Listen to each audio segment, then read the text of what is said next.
We haven't figured that out. You still learn. It's like right before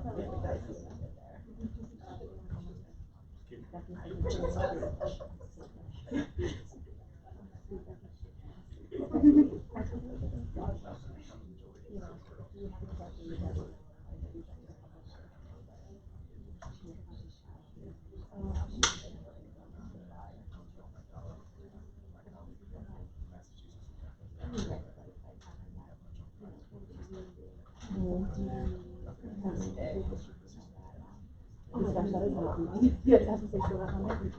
But there's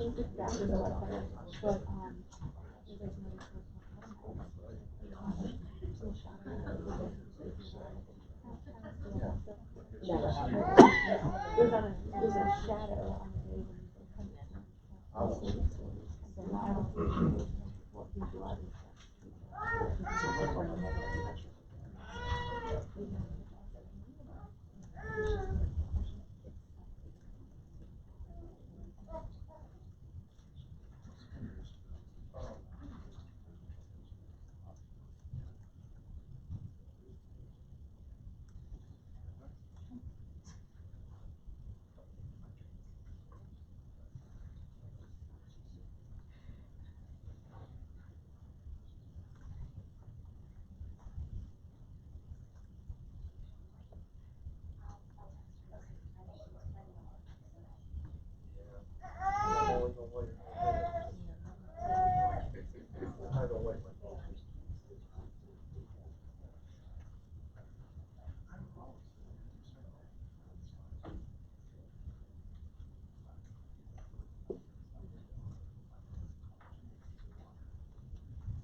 But we have a lot of speakers lined up and we'll only have the room for a limited amount of time. So we're going to go ahead and get the meeting started.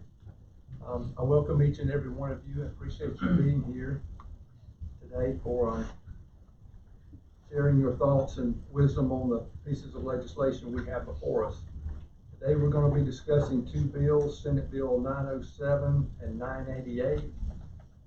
We're going to begin with Senate Bill 907, and there are numerous speakers lined up to speak for or against both bills. And as I said, we have a limited amount of time in the room.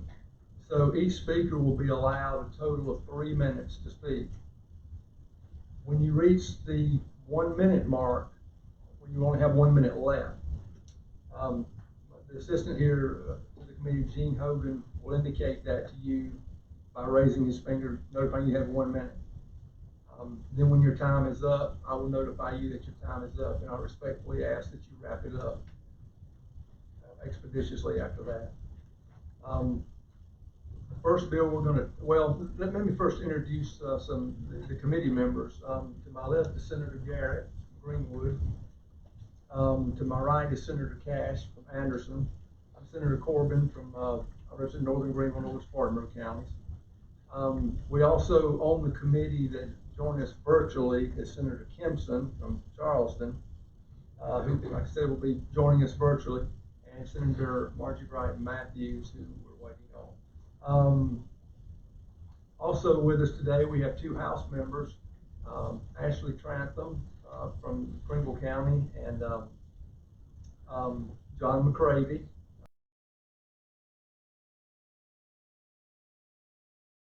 Or by Zoom is Senator McLeod. So welcome everyone, welcome all legislators, welcome everyone who's come. We will begin with Bill 907, and I want to ask Mr. Hogan if he'll read us a bill summary. Mr. Chairman. Yes, Senator from Charleston. Thank you so much, Mr. Chairman. I just want to state for the record that I am very disappointed that this committee meeting was not held in a room where the Senate could offer live stream capability. As you know, Mr. Chairman, we're in a pandemic, and many South Carolinians simply do not feel comfortable being in a room this is a very, very vital, important issue, particularly for women across this state. And so going forward, I hope that we can arrange scheduling of committee meetings like this, where all of the South Carolinians can participate and watch us as we deliberate a very, very important issue, particularly for women in the state of South Carolina. Thank you, Mr. Chairman. Thank you, Senator from Charleston. I appreciate your comments, and I'm going to defer to Jeanne.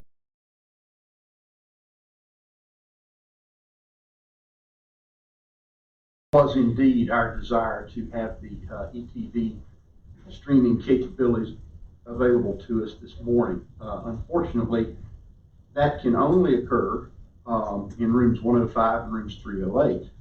Room 308 is occupied by a full committee this morning, which obviously has precedence over a subcommittee.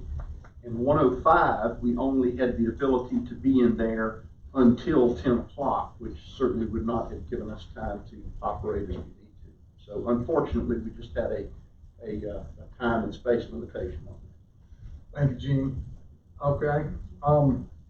First bill we're taking up is 907, and if you would read us a summary. Thank you, Mr. Chairman. S.907 is filed by Senator Grooms. It refers to the drug of mifepristone.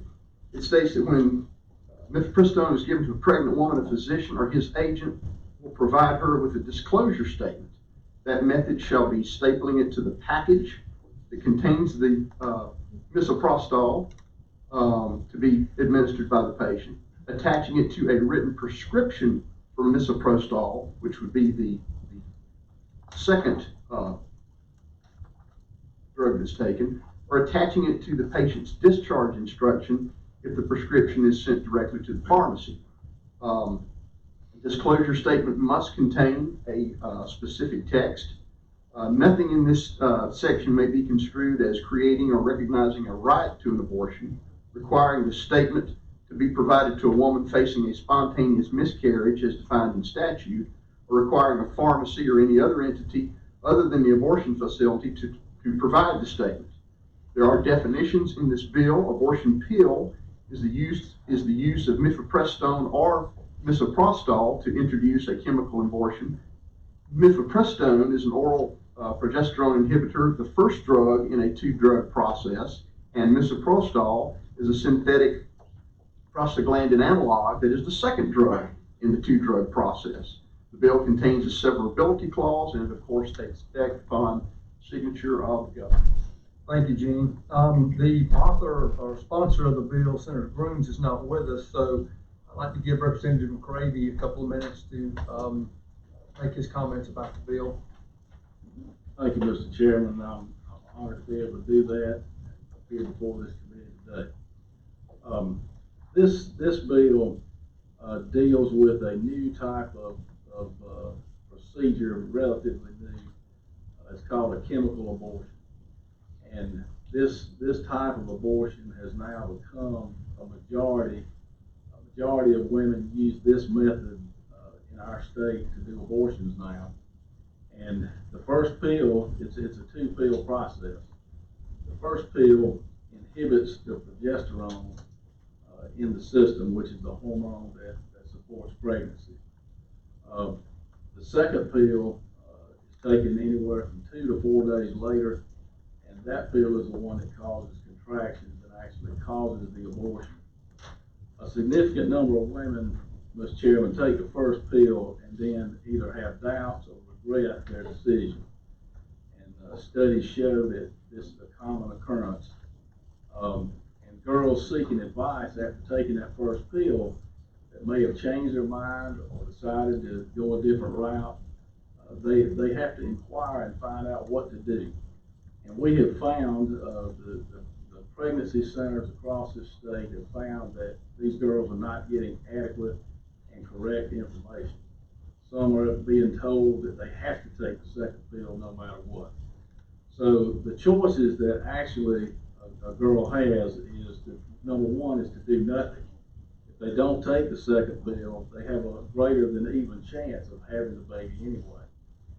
Another choice is to take a pill, is to not take the second pill, but to also take another pill that puts the progesterone. This bill would simply require disclosure.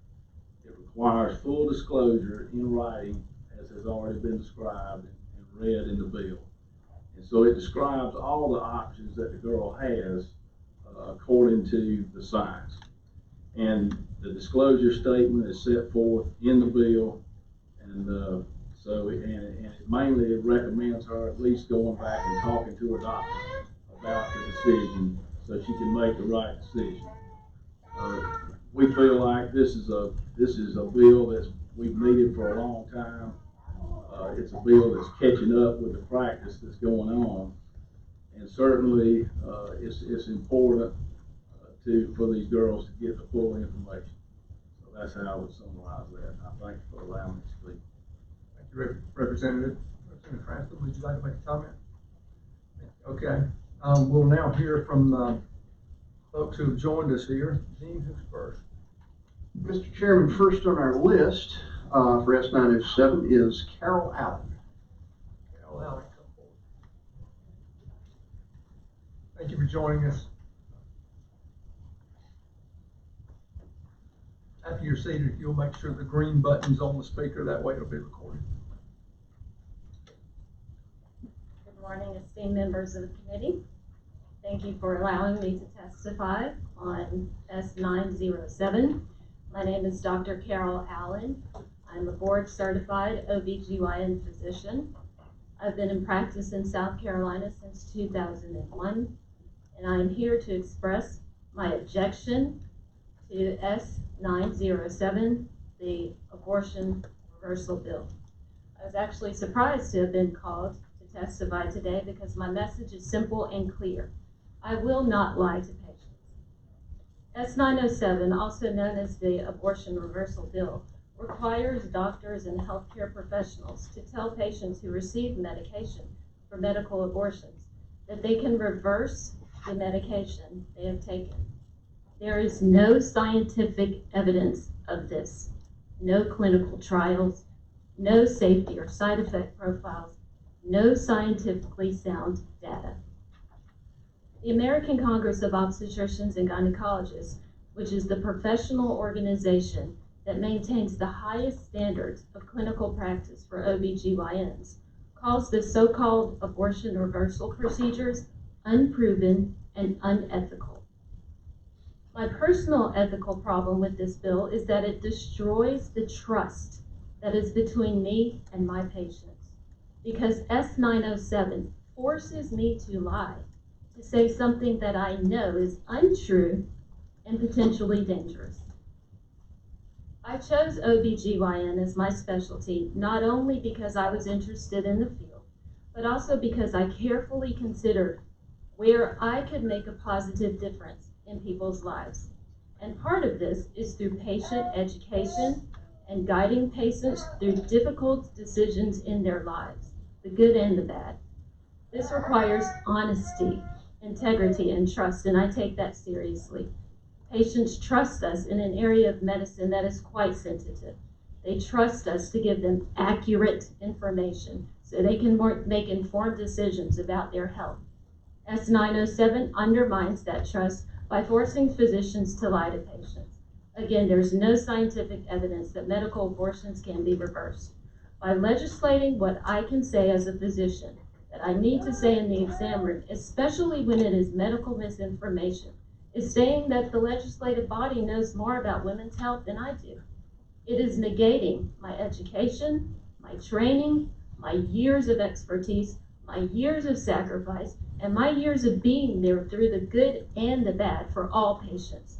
It's saying that the South Carolina legislative body knows more about OB-GYN care than I do, that the South Carolina legislatures have literally put untrue words in my mouth. And for me, that is incomprehensible, offensive, and unethical. Dr. I Allen, strongly urge you to vote no on S.907. thank you so much. Chairman, Yes, Senator from Charleston. can I ask the witness a question? Certainly. I'm sorry, I didn't get the doctor's name. Dr. Allen. Dr. Allen. Thank you. Dr. Allen, thank you for your testimony. We heard a statement from Representative Creevy with respect to the number of women who regret their abortion. In your experience as a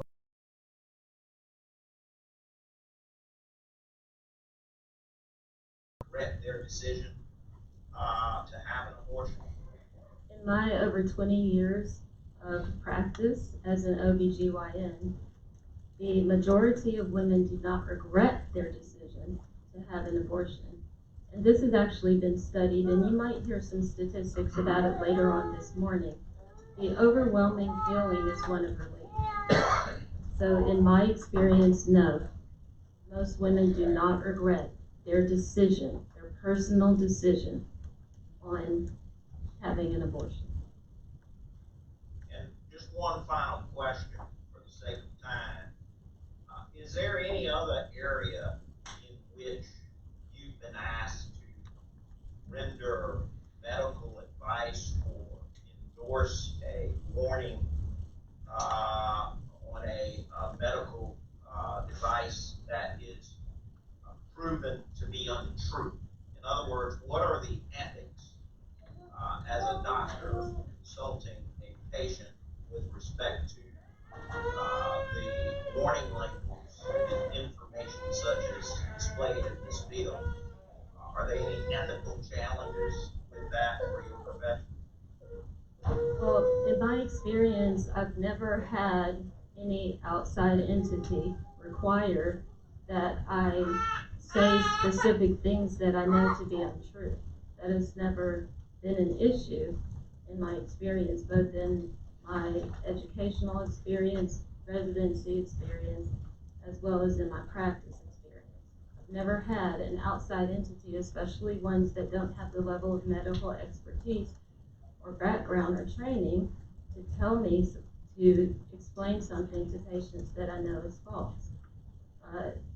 Like I said in my testimony, I take this very, very seriously, and patient education is tantamount to people understanding what their choices are and what is happening in their body. And I take a lot of time in educating people the side effects, safety, and all of their choices. I don't make their decisions for them. I lay it all out and let them decide for themselves. And it is very, very important to me, and that is why I look to the American College of OB-GYN's clinical standards to guide what we know to be true. What are the highest levels of clinical standards? What has been shown through randomized controlled studies, through scientific data, what we know to be the safest and most efficacious forms of treatment, and that's across the board.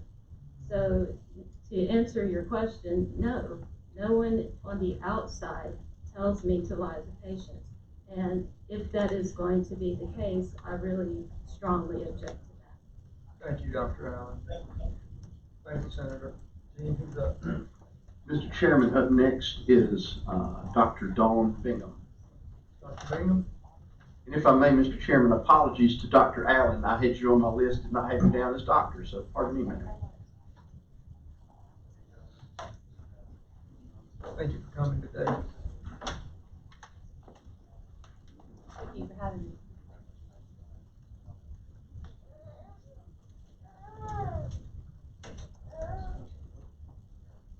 Thank you to the committee for accepting my testimony opposing 907.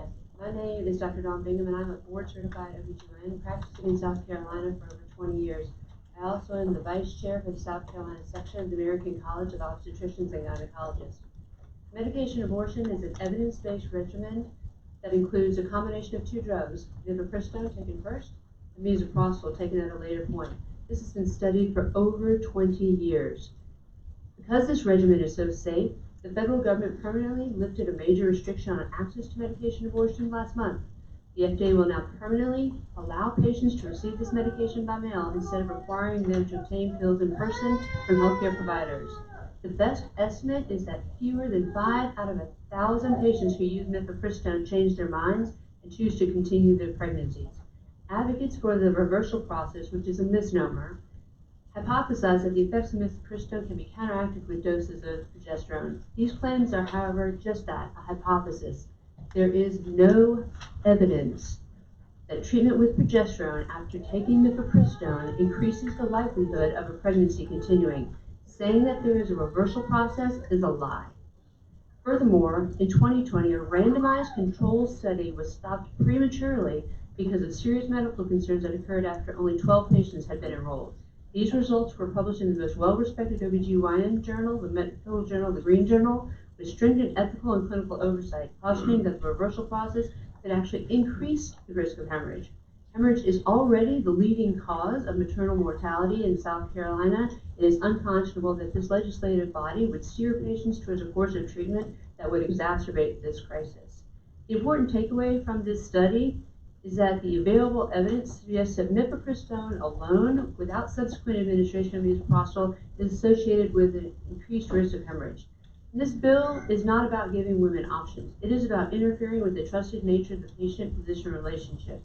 It compromises our ethical obligations by forcing us to give patients unproven information that could threaten their health. We have a right of conscience and a duty to provide accurate, evidence-based information to our patients. This bill compromises our ethical obligation to counsel our patients according to the best medical advice. When legislators mandate that healthcare providers give patients information about an unproven and experiential therapy, it is a disturbing intrusion into the relationship between physicians and their patient, and is tantamount to practicing medicine without a license. South Carolina is considering such legislation despite the lack of evidence for abortion reversal treatment and inherent dangers to women. We should all be concerned when politicians recommend treatment options over the advice of medical professionals. As leading healthcare providers for South Carolina's women, we urge you to vote no on this bill. Thank you, Dr. Bingham, very much. Mr. Chairman, Yes, sir. Senator Shaw. may I ask the doctor a question?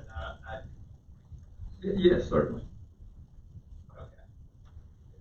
Doctor, you mentioned this clinical trial. Do you recall the name of the doctor that performed the clinical trial? Yes, Mitchell Kreminen. And what was Dr. Crennin's? Did he complete the trial? He was unable to complete the trial. It had to be stopped prematurely because of the number of women that had already enrolled, which was up to 12. A full quarter of them had to be taken to the hospital by ambulance because of hemorrhage. One of them required a transfusion. And was there excessive bleeding on the part of these women who were treated with progesterone? Yes. Now, is progesterone FDA approved for this specific use? That's a very good question. So progesterone is not approved by the FDA for use in this capacity. Thank you, Doctor. Thank you, Senator. Jeanne, who's next? Mr. Chairman, Dr. Brian Casey. Welcome, Dr. Casey. Thank you for being here. Good morning, esteemed members of the Senate, honored guests, and fellow citizens. My name is Brian Casey. I am a board-certified physician and have been prescribing the reversal pill in South Carolina for over a decade. Through this medication and the grace of God, I have seen scores of babies saved.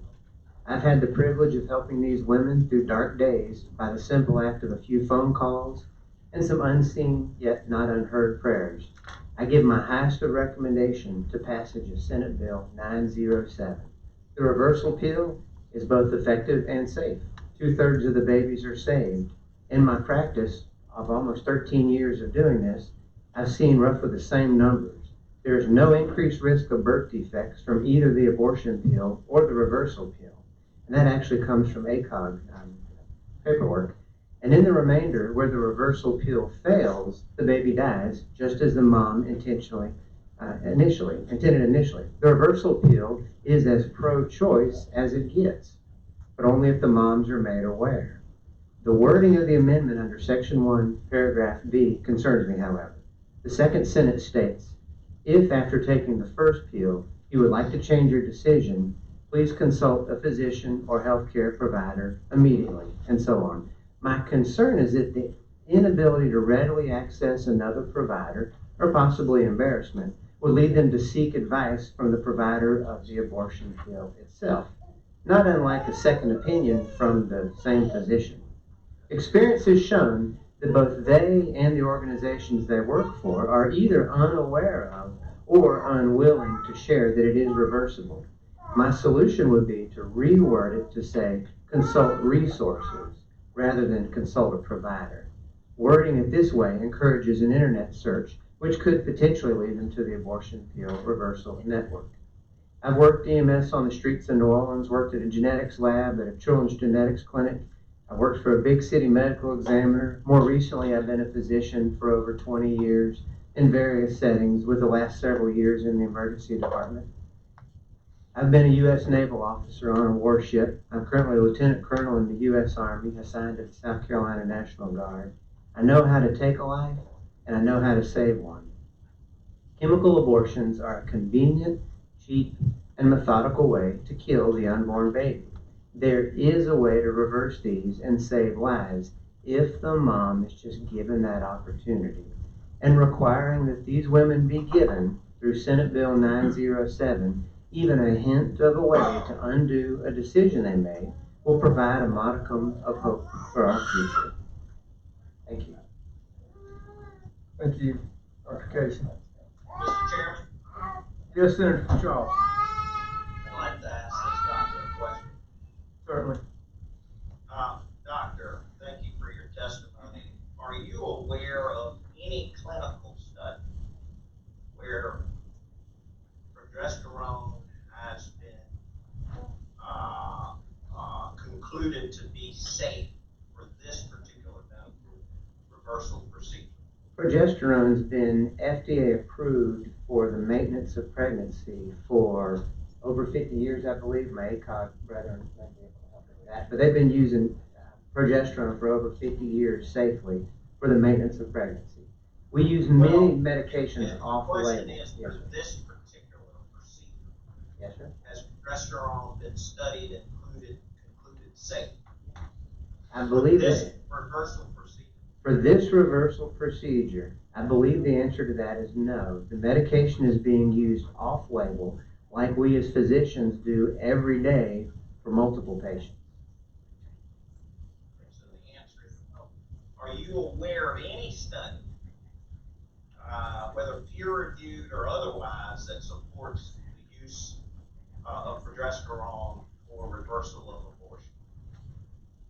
Sir, you appear very well read. I would direct you to the Heartbeat International organization. They have a list of all those studies, and they would do a much better job than I of laying out those studies. And so I would encourage you, sir, if you're truly interested, to go to Heartbeat International and look at those studies that they list out. And of those studies in Harvard journal you cite, are any of those studies peer-reviewed?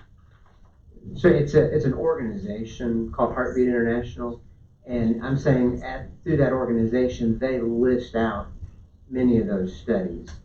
But in answer to your question, not to argue with you, but it sounds like a special interest group, with all due respect. And what I'm trying to get at is, this is a very significant issue for all women in the state of South Carolina. I'm not interested, as a senator, in special interest group recommendations to this body. You're dealing with very personal decisions that women have to make. So I can appreciate the answer to your question, but I'd like to see some medical literature that's peer-reviewed for the study of this particular drug.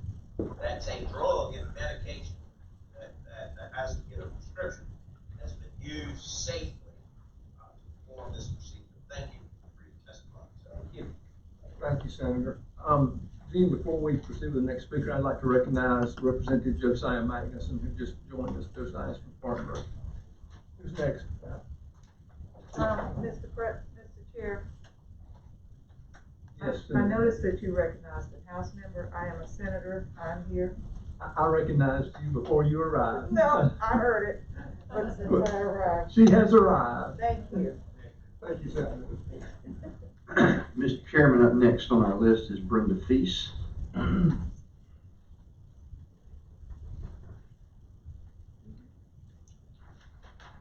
Good morning, Senators. Thank you for your service in representing the people of South Carolina.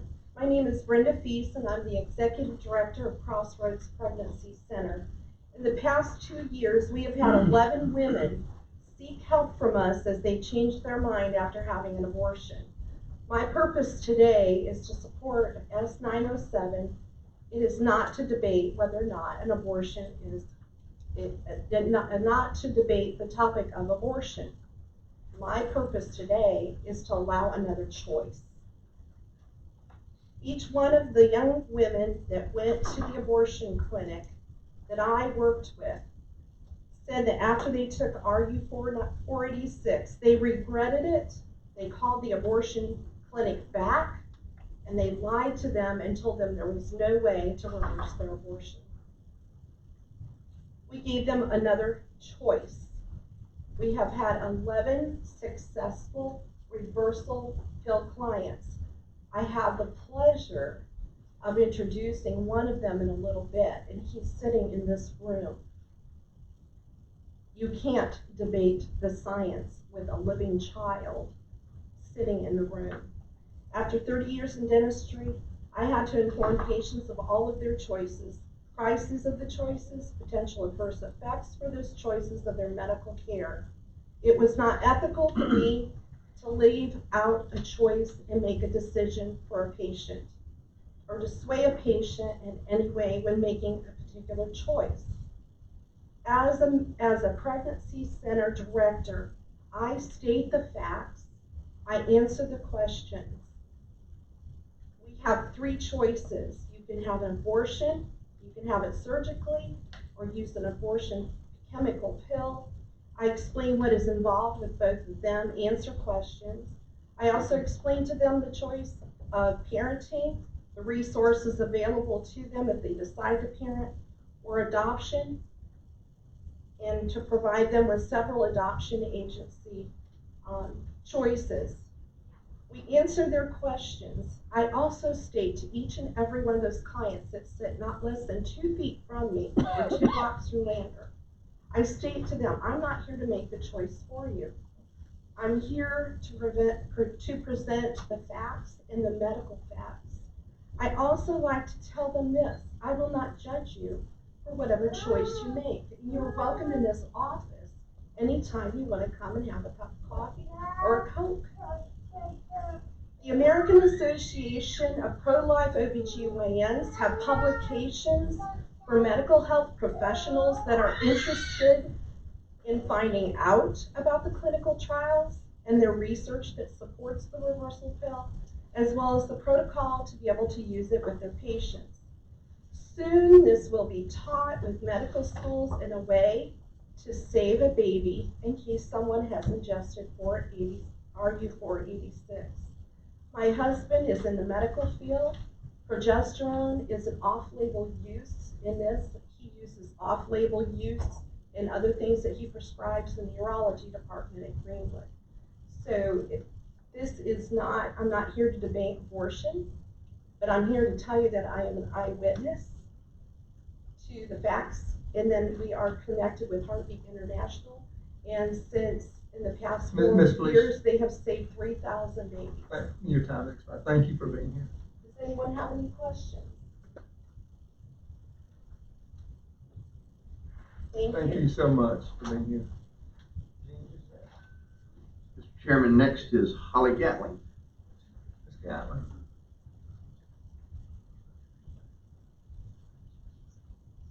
Thank you for being here, Ms. Gatlin. Thank you, Mr. Chairman. South Carolina Citizens for Life is the oldest and largest single-issue pro-life organization in South Carolina. We have supported successful passage of 16 life-saving laws since 1990, and abortions occurring in our state have declined by more than 61%. And I will hand out this chart showing this correlation. Passage of pro-life laws saves innocent life.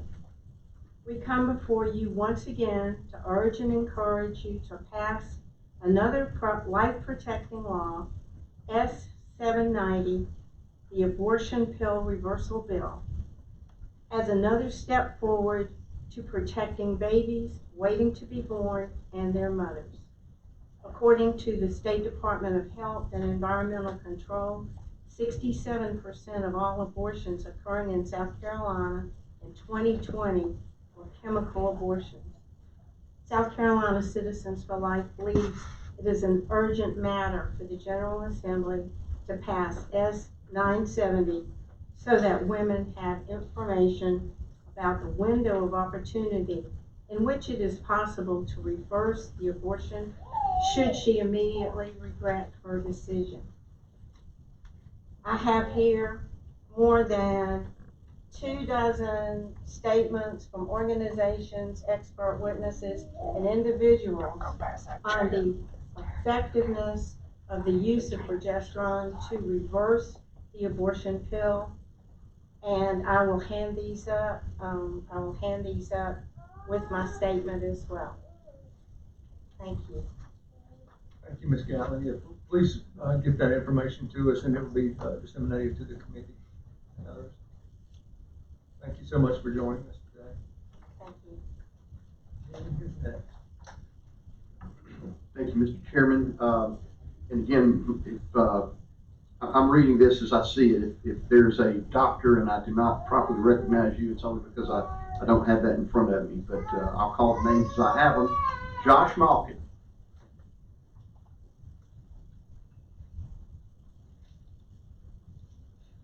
Welcome, Mr. Malkin. Thank you for joining us. Good morning. Mr. Chairman, Ms. Ob-Gyn, I have a slight request if it's permissible. If you could all just give me a vocal warning on the 1 minute, I'd appreciate that. Yes, sir. Thank you. All right. Thank you very much. Good morning, Senators and Representatives. My name is Josh Malkin. I'm a legal fellow and lobbyist for the ACLU of South Carolina. It is a privilege to be here before you. I'm here to testify to the clear unconstitutionality of Senate Bill 907. The First Amendment freedom of speech guarantees not only the right to speak freely, but also the right to refrain from speaking at all. When a law mandates or compels speech that communicates a certain message, it is presumed to violate the Constitution. When challenged in court, the law and its compelled speech therein will only be deemed constitutional if the government can prove that the mandate is narrowly tailored to serve a compelling government interest. Compelled speech is frequently constitutional in a medical setting. A doctor is often required to inform the patient of any potential risks or side effects of a medical procedure. This is a compelling government interest. In the context of abortions, the Supreme Court has asserted that a state may require physicians to provide objectively truthful and non-misleading information before obtaining a patient's informed consent to an abortion. Senate Bill 907's compelled disclosure statement is neither objectively truthful nor non-misleading. I am not a medical expert, so I will not speak to the dangers of this disclosure. I will, however, inform you that those courts that have analyzed laws with language very similar to that of 907 have either prohibited doctors from executing the law or repealed it entirely. In 2019 in North Dakota, Judge Daniel Hovland, a Bush appointee, struck down a law similar to 907 at the request of the American Medical Association. He explained that the law violated the First Amendment because it forces the attending physician to convey to their patient a state-mandated message that is devoid of credible scientific evidence. 1 minute, sir. Thank you. Misinforms, misleads the patients, undermines informed consent and the standard of care, and is arguably unethical. In Tennessee, in 2021, Judge William Campbell, a Trump appointee, after only 5 days of evidentiary hearing, decided that a similar bill violated the First Amendment because it compelled medical professionals to mislead their patients about the permanence of their decision to initiate a medical abortion. The guaranteed right to a freedom of speech is a cherished pillar of our democracy. The constitutional analysis here, as in the cases mentioned above, is straightforward. Senate Bill 907 is a clear violation of doctors' freedom of speech. I urge you not to pass a law that is a clear violation to our Constitution and vote no on Senate Bill 907. Thank you very much for your time. Thank you, Mr. Murphy. Jeanne, who's next? Mr. Chairman, next is Dr. Lee Russell.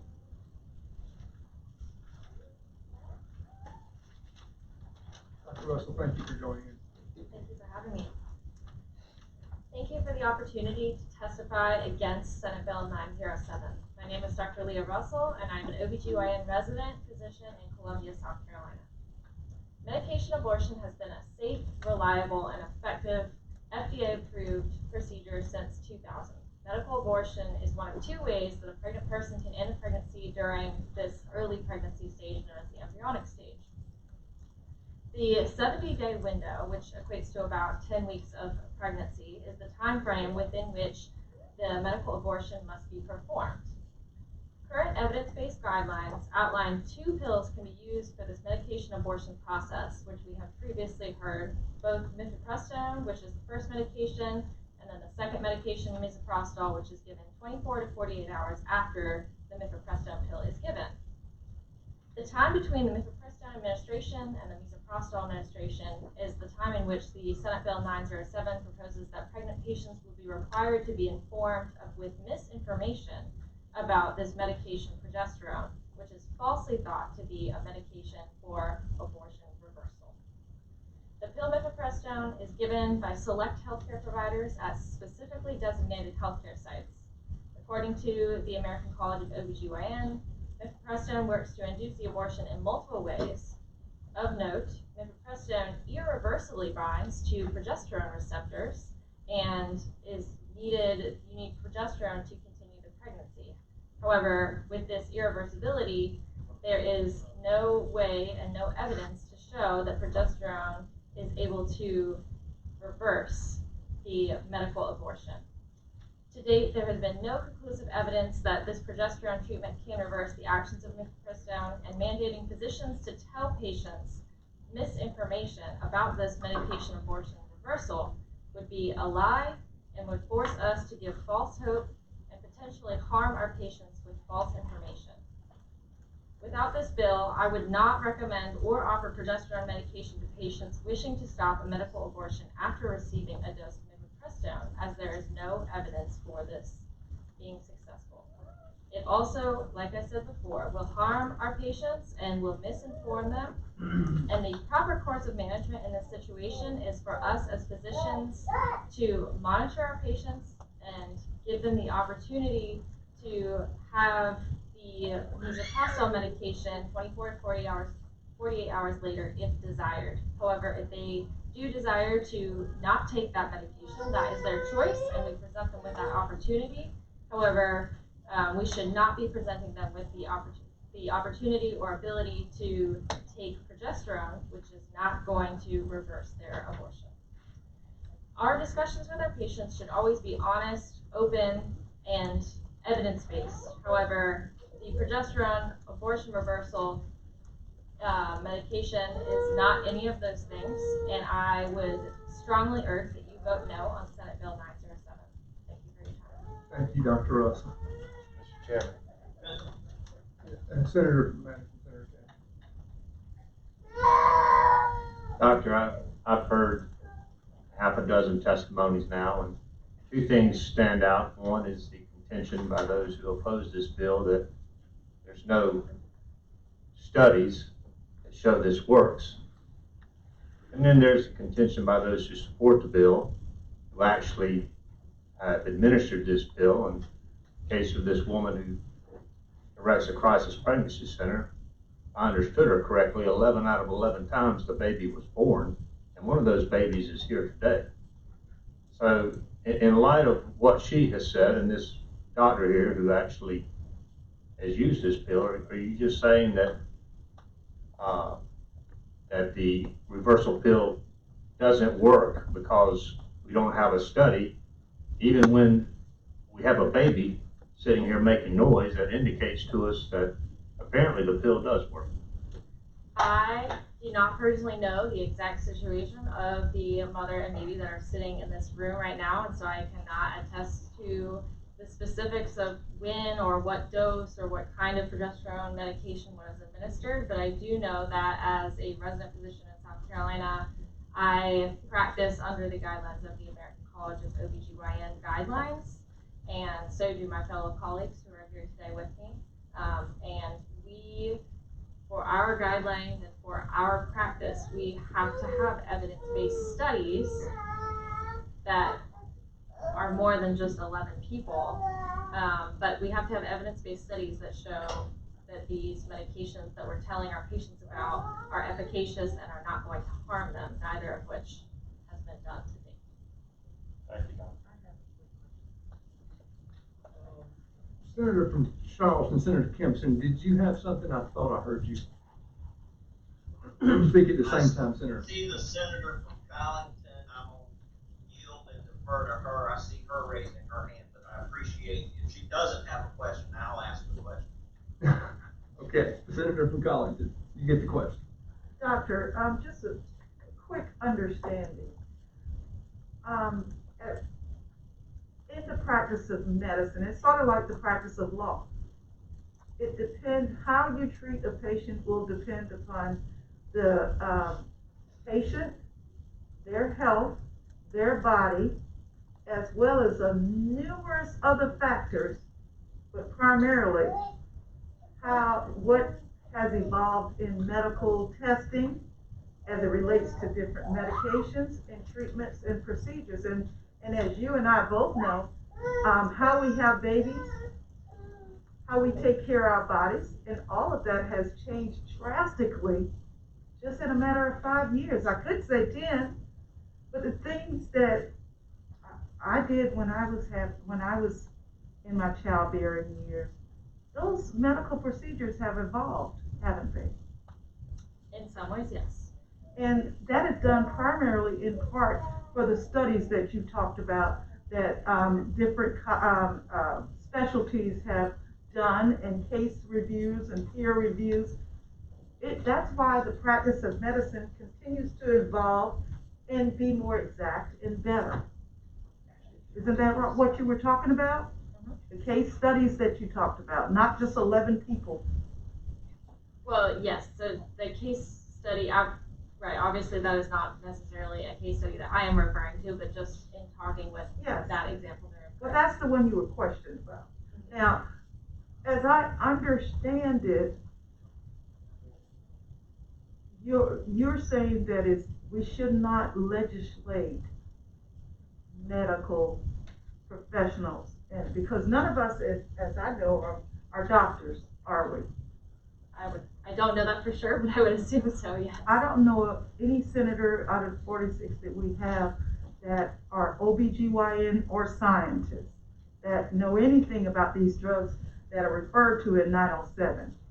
So you studied to become a doctor, you studied different drugs, did you not? Yes, ma'am. And you know drugs even change because the way that they make them change with different companies. Isn't that right? That is. So one size does not fit all, nor should legislation fit all, right? Under most circumstances, yes. So if this 907 medical information has to change and it's a law regarding chemical abortion, if it changes, say, in 2024, then we have to come back in and change the law. Doesn't that make sense? If we want to legislate how you do your job, but not protect you from malpractice and all those other things, we're not even getting into that. We have to change the law again on that, wouldn't we? We will. Okay, thank you. Thank you. Thank you. Senator Matthews, you mentioned time when you were having your children. If I'm not mistaken, are your daughters here today? Would you like to introduce them? I would love to introduce one of my daughters. I have so many children, we go by 1, 2, 3, 4. But this is daughter number 3, Meredith Whitney Matthews. She's here. She is supporting me and doing whatever she can. Well, thank you for introducing. Hopefully I can support her. Meredith, thanks for being here today. Jeanne, who's next? Mr. Chairman, next is Manuela Timonez.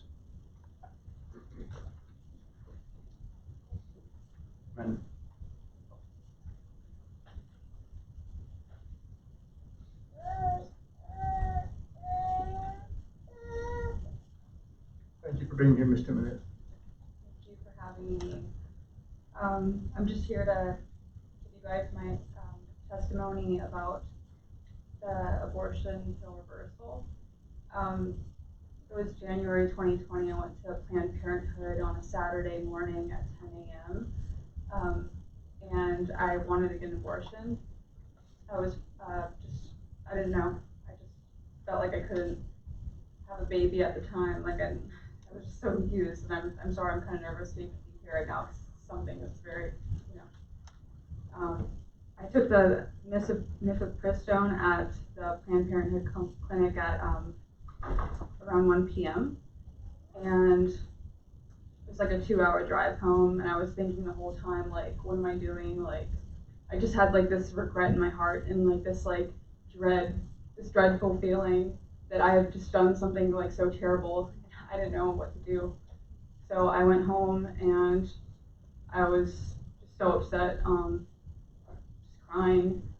And I read the Planned Parenthood, they gave me like a booklet about it. And I read that, and they had a phone number, a 24-hour line, and I called. And a woman picked up. This was around 9 p.m. that day. And she was from Planned Parenthood. She had her kids in the background. They were laughing, and they were all having a good time. And I asked her, I was like, is there anything that I can do to reverse this? Is there anything, like, at all? Like, give me something. And she was like, no, actually, there's nothing proven. There's no science behind it. There's nothing that you can do. You know, you made your decision, and just take the second pills. That's it. And I felt so hopeless. I was just like, I didn't know what to do. So I just went online and I looked up abortion pill reversal, and I found the abortion pill reversal website, and they had a phone number on there, and I called that phone number. They connected me with a nurse and a doctor, and they were able to help me that night. I went to CVS that same night, and they got me the pills and everything. I took them at the CVS. And my son's right here. He's 18 months old. His name's Oliver. And I was able to do that. So I don't know how you can sit there and say, like, you know, we're not going to give them false hope. Give me some hope. Give me a chance. Give me some choice that I can have. And you know, this process just has brought so much light into my life. I'm so happy that I found that information online, at least, because nobody else at Planned Parenthood could help me with it. So, thank you. Thank you, Ms. Jimenez, for Senator Garrett. Ms. Jimenez. I just want to thank you for your courage. Yes. It's really hard to be up here, and I'm probably not the most like, professional person or anything, but thank you for listening to me. This is really important to me. I just want there to be an option for women like me who didn't get an option, who didn't get a choice from Planned Parenthood. We weren't told anything. You know, I had to go online, I had to scroll around. I was in dreadful. I was feeling so dreadful at that point. And I found this online, and they helped me so quickly. I went to CVS that same night, and I took the progesterone right there. And I didn't have any bad side effects, any problems with it. I only had to take it for a few days, and I went to the pregnancy center, and then we saw the ultrasound, and he had a heartbeat. So that's all. Well, I just want to thank you for the courage to look for another alternative.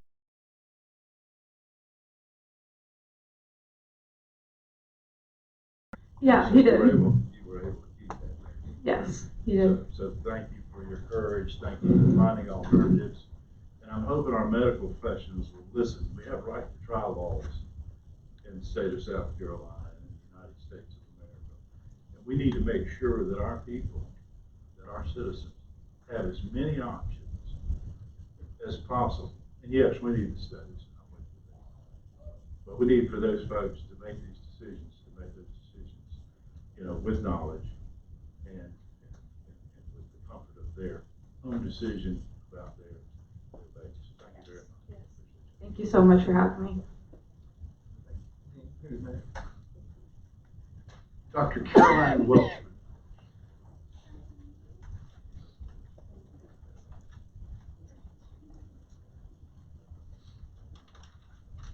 Good morning, Chairman and members of the committee. Thanks for allowing me my testimony. My name is Dr. Caroline Welchman, and I'm one of the resident physicians here in Columbia, South Carolina. And I'm here to testify against Senate Bill 907.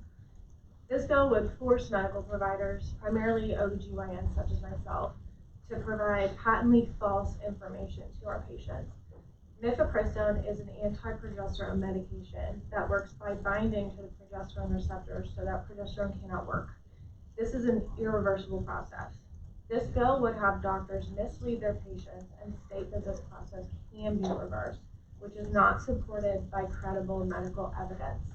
Unfortunately, anecdotal evidence and even case reports without control studies are not credible medical evidence. This is an assault also on the patient-physician relationship and would harm the trust placed in us by our patients. Non-doctors should not force doctors what to say to patients, especially medically inaccurate information. The American College of Obstetrics and Gynecology states that the so-called abortion reversal procedures are unproven and unethical, and I stand with the American College of Obstetrics and Gynecology. I strongly urge you to vote no on Senate Bill 907.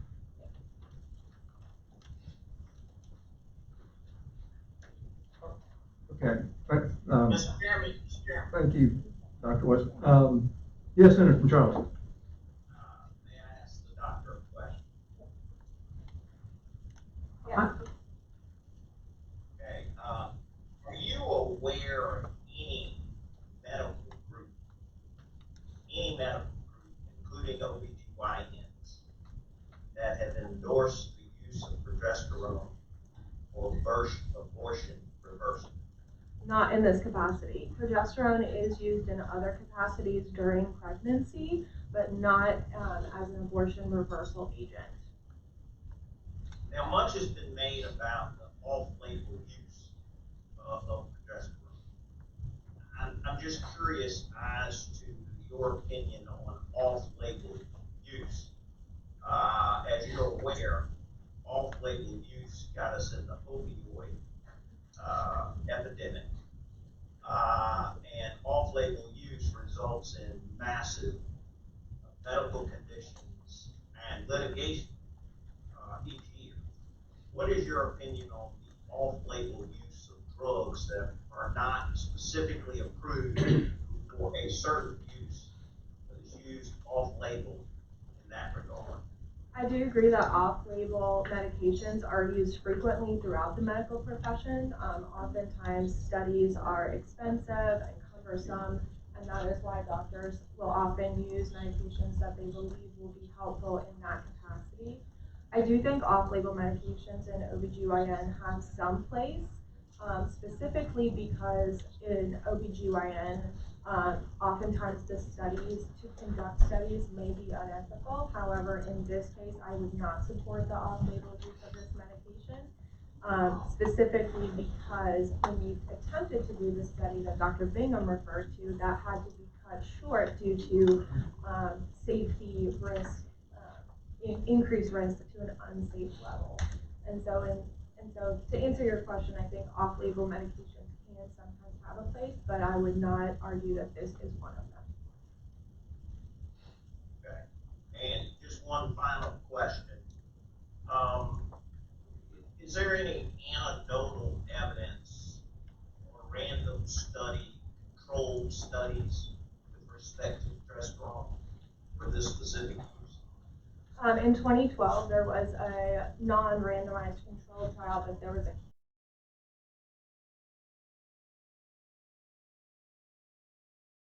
scientific evidence. Case reports, anecdotal evidence is just that. It is not data. It is a single story, and as powerful as single stories and even case reports can be, that is not the way that scientific evidence is moved forward. The most strong and stringent types of studies are randomized, controlled, IRB approved, and peer-reviewed studies. And we have had nothing even close to that on this specific issue. Unfortunately, you can find case reports that are basically anything. One person can have an outcome that does not mean that it is indicative of how a population or even a larger cohort of patients would respond to that. So when someone testifies, I'm aware of 11 cases, there's no way to extrapolate that in any scientific or reliable way. Well, 11 cases also is not, that would not even be a case report study. I mean, that's just 11 cases. So you cannot extrapolate from 11 people to any kind of larger population. That's just a very, very weak form of evidence. Thank you, Doctor. Thank you, Doctor. Jeanne, who's next? Mr. Chairman, up next is Dave Wilson. Mr. Wilson, thank you for joining us today. Members of the committee, thanks so much. I am Dave Wilson. I'm at a family. I do want to answer, before I go into testimony, there is an abstract of an article on the National Institute of Health website of a study that was done of a case series of 754 patients who decided to attempt to reverse the medical abortion process after taking mifepristone, but before taking the second drug on the protocol. It says on here, intramuscular progesterone and high-dose oral progesterone were the most effective, with reversal rates of 64% and 68% respectively. I'll make sure that you members of the committee have a copy of that sent over to you so that you can actually read the study that's published at the National Institute of Health.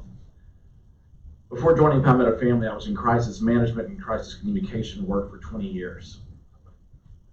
There's not a woman or a couple that looks at an abortion without having to actually recognize and face a crisis. And in the moments of crisis, as I can tell you from experience in working with businesses and individuals across the state, sometimes we make decisions that we sometimes go back and regret. And you heard testimony of that just a few minutes ago. When we look at a situation like this, I agree with the senator from Colleton County. We should look at every choice that's out there and available. And I believe that it's important for us to recognize, because as she has stated before, we are for life.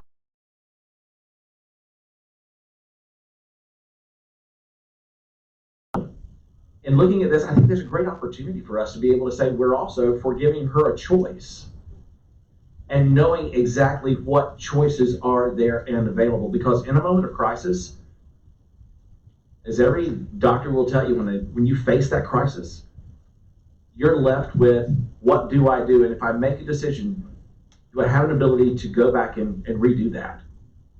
And as those of you who are in the legal profession know, you give your advice to your clients and you give them every option possible. So they're informed and they understand exactly what they have the ability to decide to do.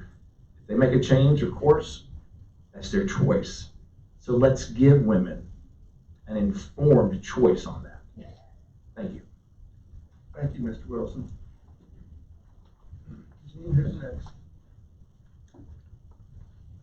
Mr. Chairman, next is Dr. Katie Wyatt.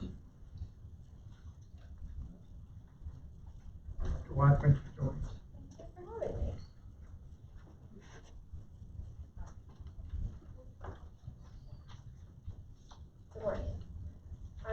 Katie Wyatt. I am an OB-GYN resident physician here in Columbia with plans to move to Manning, South Carolina after graduation this June. I'm also the chair of the South Carolina Junior Fellows section of the American College of Obstetricians and Gynecologists. If you would pull your mic a little bit closer. Yep. I have a whole testimony written about why I think you should oppose this bill, but what I have to say in this written testimony has essentially already been said, so I'd like to take a minute to speak on some of the things that have been mentioned here this morning. As Dr. Welchman beautifully put, one person and anecdotal evidence does not make enough evidence for us to change our medical practice. The other thing that we've talked a lot about is off-label use of medications. Off-label use of medications is something that happens a lot in OB-GYN. However, the off-label usage is backed by randomized controlled trials, as she was talking about, like that are IRB approved and have randomization. Government never has and should, I believe, should not legislate off-label use. That is the point of having FDA approval of medication regimens. Just because we use them off-label, so off-label just means that they don't have FDA approval. Using them based on scientific studies and their efficacy there should be something that is still allowed for us to do as physicians.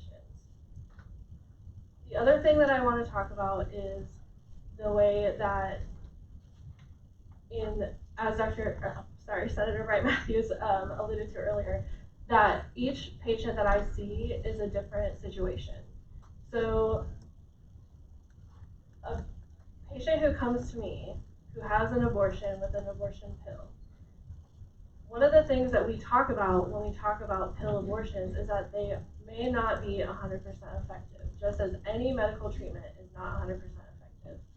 So the point is that we don't know if just taking nothing after an abortion would lead to a pregnancy, or if taking progesterone would lead to a pregnancy, and telling our patients that taking progesterone would lead to a pregnancy is misinformation because it has not been proven scientifically. And asking me to lie to my patients ashames me. I went a little bit off script, but I thank you for listening to my testimony, and I'll take any questions. Thank you, Dr. Wyatt. Jeanne, who's next? Mr. Chairman, this is our last person to testify on 907. It is Dr. Sally Zaleski.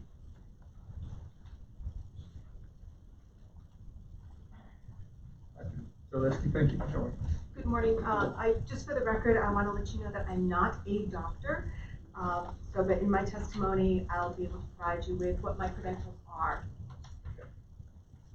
Senator Corbin and members of the Senate Medical Affairs Subcommittee, I want to thank you for this opportunity this morning to provide my testimony in support of S.907, the Abortion Pill Reversal Act. I urge and encourage you to pass S.907. My name is Sally Zaleski, and I am a certified fertility care practitioner of the Creighton Model Fertility Care System, and I'm a member of the American Academy of Fertility Care Professionals. The American Academy of Fertility Care Professionals is a certifying organization for fertility care practitioners and medical consultants who are skilled and trained in the Creighton Model Fertility Care System and NAPR technology. NAPR technology is a women's health science that monitors and maintains a woman's reproductive and gynecological health. It provides medical and surgical treatments that cooperate completely with the reproductive system. Progesterone support in pregnancy has been used for nearly 60 years, having received its start with publications dating back to the 1940s. Its initial use was in patients who had recurrent miscarriage caused by luteal phase deficiency. Luteal phase deficiency is due to a failure of the function of the corpus luteum in the production of progesterone from the corpus luteum during the first 7 weeks of pregnancy. In March 2017, an article written by Mary V. Stevenson, published in Fertility and Sterility, found that progesterone started in the luteal phase improves pregnancy success in women with recurrent pregnancy loss. In a January 31st, 2020 article published by the Royal College of Obstetricians and Gynecologists, 2 new studies, PRISM and PROMISE, evidenced both the scientific and economic advantages of giving progesterone to women with early pregnancy bleeding up to 16 weeks, and a history of miscarriage. While the PROMISE study found a 3% higher live birth rate in women with unexplained recurrent miscarriage, the PRISM study showed the greatest impact with a 5% increase in the number of babies born to women with history of 1 or more miscarriages, and a 15% increase in the live birth rate in those with 3 or more miscarriages. Between both studies, it was found that giving progesterone to women with early pregnancy bleeding and a history of miscarriage could lead to close to 8,500 more babies being born each year in the UK and in the Netherlands. In an August 2020 abstract written by Ari Kumarasamy and his associates in the American Journal of Obstetrics and Gynecology, it was once again found that progesterone supplementation in the first trimester was associated with increasing live birth rates according to the number of previous miscarriages. For those women in the subgroup who presented with a history of 1 or more miscarriage and current pregnancy bleeding, the live birth rate with progesterone supplementation was 75%. For women with 3 or more previous miscarriages and current pregnancy bleeding, the live birth rate was 72% with progesterone supplementation. My clients have expressed their gratitude for the knowledge they have gained from the use of the CRATE model. This includes medical professionals who have come to me as clients. S.907 is legislation that provides South Carolina an opportunity to educate women on how to stop an induced abortion after taking mifepristone, which blocks the hormone progesterone and thins the lining of the endometrium. S.907 allows women who regret taking mifepristone an opportunity to change their minds, seek help, and have an opportunity to carry the pregnancy to term, to provide an option that many do not know exists. I ask you to vote in favor of S.907, the Abortion Pill Reversal Act, which will provide the women of South Carolina who don't fully understand all of their options a better level of health care through informed consent. Thank you. Thank you, Ms. Zaleski, so much. I'd like to thank each and every one of you for coming and testifying today and taking time off work to speak to us and give us some wisdom and your thoughts. Thank you all so much. Members of the committee, I would like to entertain a motion this time to Senator Cash. I make a motion to report this bill out favorably. We have a motion to report the bill out favorably. Do I hear a second? Second. There is a second. All in favor say aye. Aye. Opposed? Nay. The ayes have it. The bill will be moved forward to full committee. Thank everyone for coming.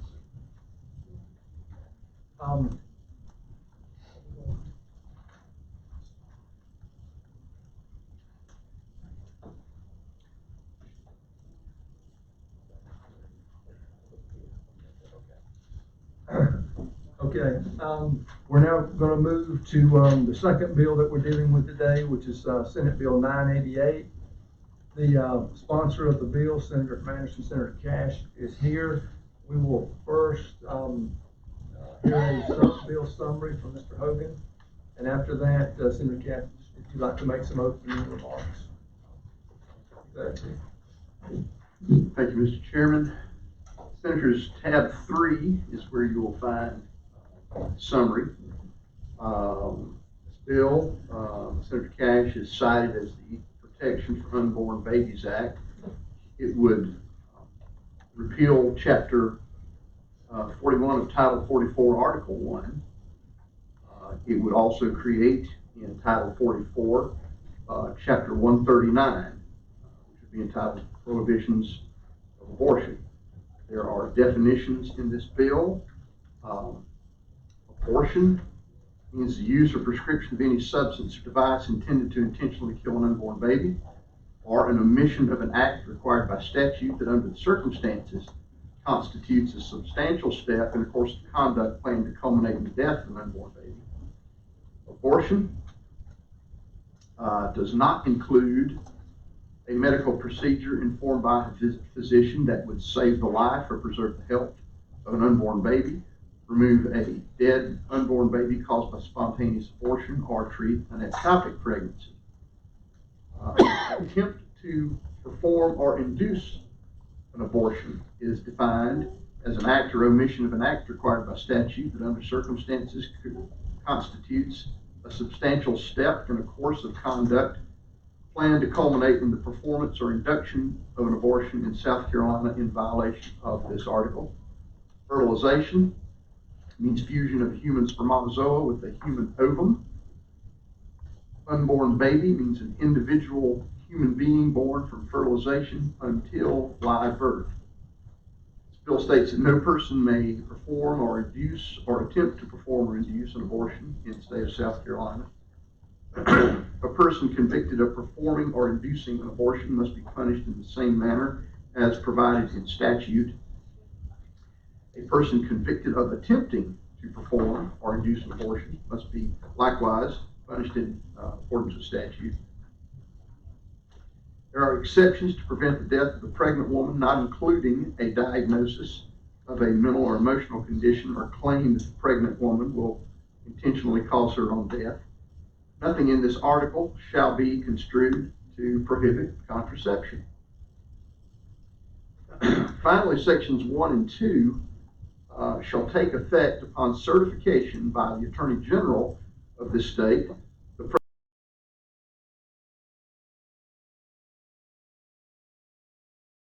has overruled in whole or part Roe v. Wade and acknowledges that South Carolina has the authority to regulate abortions. Number 2, an amendment to the U.S. Constitution has been adopted that has the effect of acknowledging that South Carolina has the authority to regulate abortion. Or number 3, Congress has enacted a law that has the effect of acknowledging that South Carolina has the authority to regulate abortion. Section 5 indicates that if any portion of this act is adjudicated invalid, then the entire act becomes void. And of course, 6 takes effect upon signature of the governor. Thank you, Jeanne. Senator from Anderson. Thank you, Mr. Chairman. In December, there were oral arguments in the case before the Supreme Court.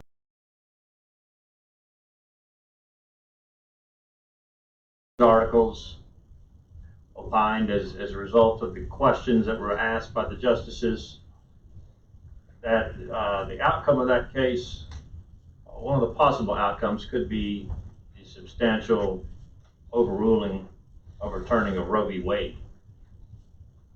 At that time, just by reading the news, I became aware that there are approximately 12 states that have what are known as trigger laws already on their books. And a trigger law simply means that if Roe v. Wade is overturned, then this law at that point would go into effect. South Carolina is not one of those states, and so that's why I have introduced this act. It is an Equal Protection for Unborn Babies Act. Obviously, if you don't believe an unborn baby is a human being or has constitutional rights to life, then you're probably not going to be in favor of this bill. If you believe that life in and of itself is the foremost right to each and every human being, that it's the duty of government, the first and foremost duty of government, to protect innocent human life, then you're going to have a different opinion about this bill. So it is a trigger bill. It is an attempt to give equal protection to unborn babies. And I'm glad that we have got it introduced, and hopefully we can get this passed in the next 4 months, since the decision on the Mississippi case will probably be handed down sometime in the summer. Thank you, Mr. Chairman. Thank you, Senator. As a note, moments ago, we were joined by Senator Gulfson, the senator from Kershaw. So thank you for being here, Senator. Yes, Senator Matthews. I wanted to find out if the senator from Anderson would yield for a couple of questions of clarification first. Senator, do you yield? Senator yields. Senator, I was a little confused when I read these two bills, S.988 and 907, I believe. You're one of the sponsors on both? I am not a sponsor on 907. 907.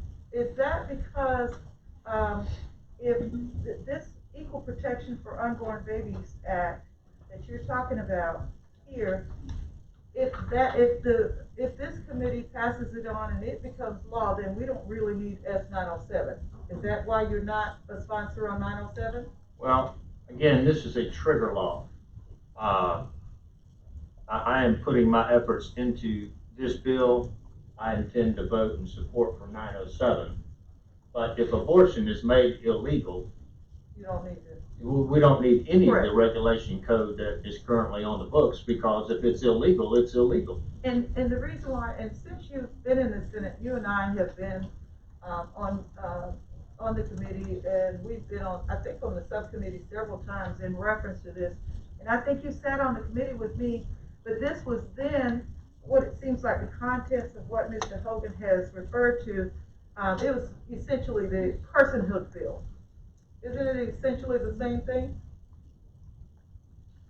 I would not say that it's essentially the same thing, because it does not deal with definitions of personhood, Well, which is a specific legal concept that is not taken into this bill.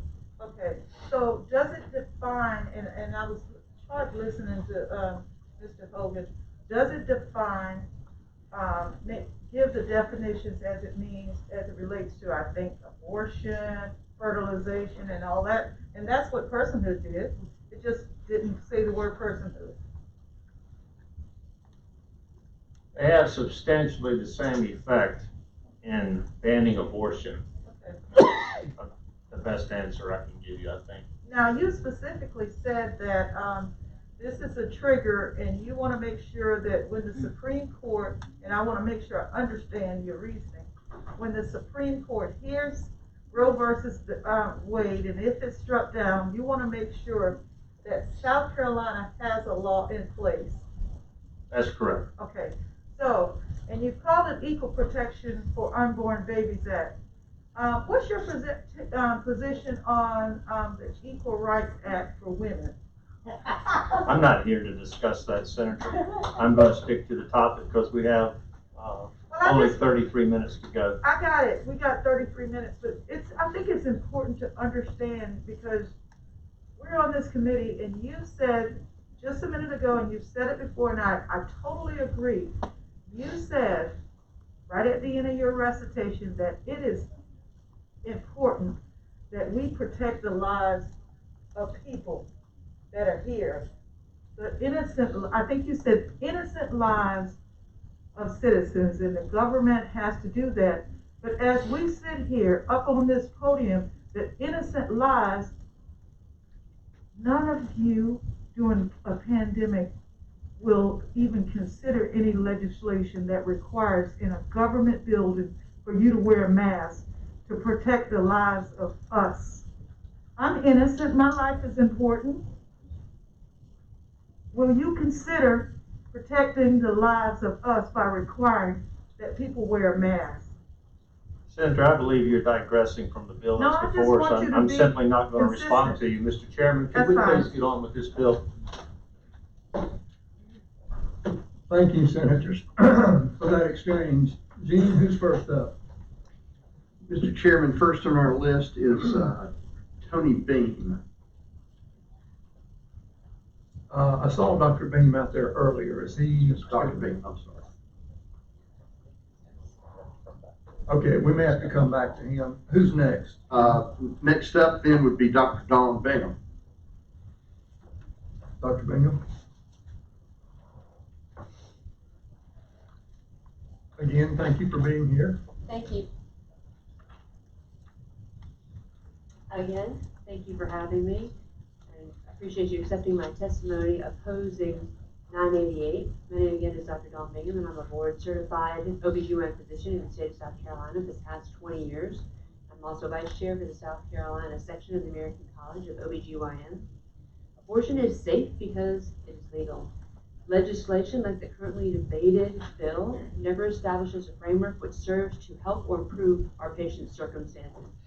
By supporting or enacting legislation that forces women to carry a pregnancy, this legislation is actively denying a woman's future in exchange for one that is scripted for her by the state, thus denying her humanity and free choice to make healthcare decisions.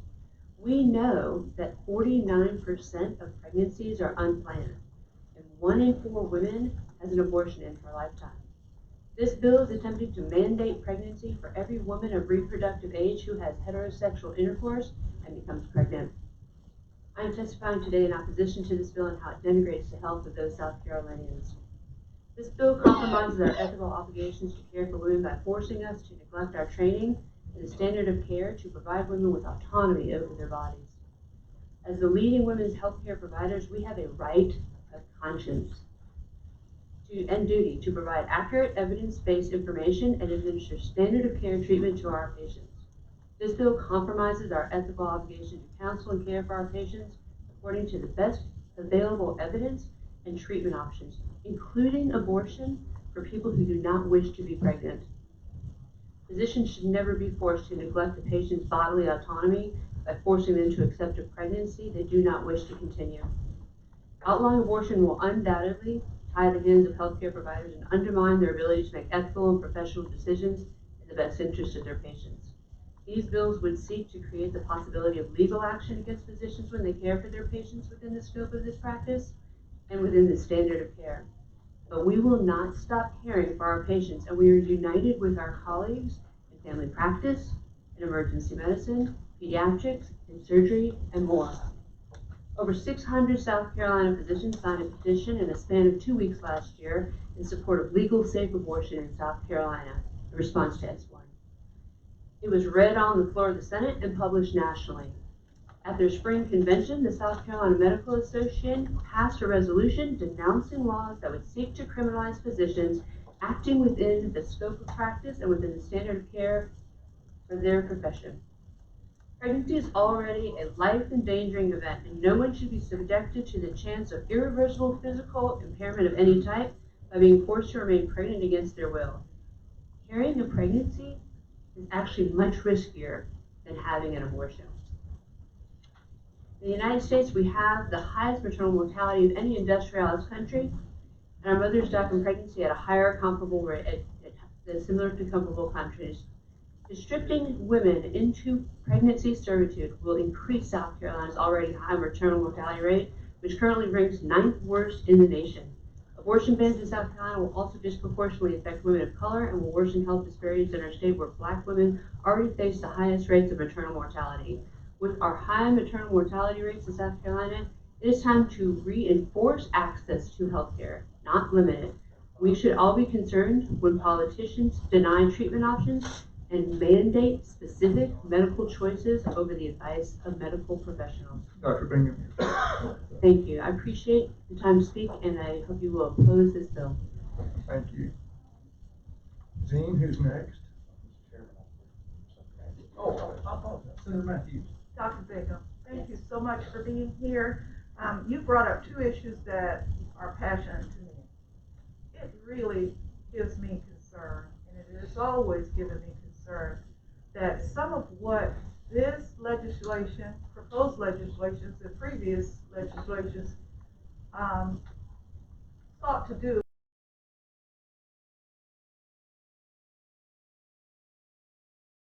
doctor.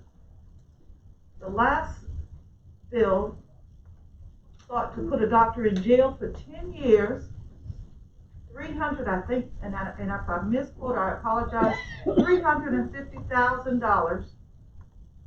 Thereby, that doctor loses his practice, the folks lose their jobs, his children are affected, or her children are affected. I was just flabbergasted when my doctor, who delivered 3 of my 4 babies, called me and asked me, is that really what is happening?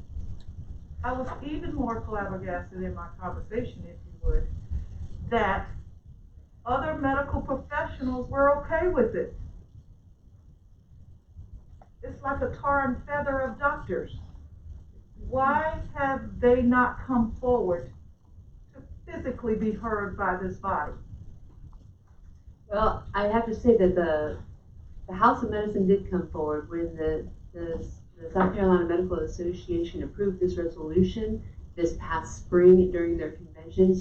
And that is a delegation of people from all different medical specialties.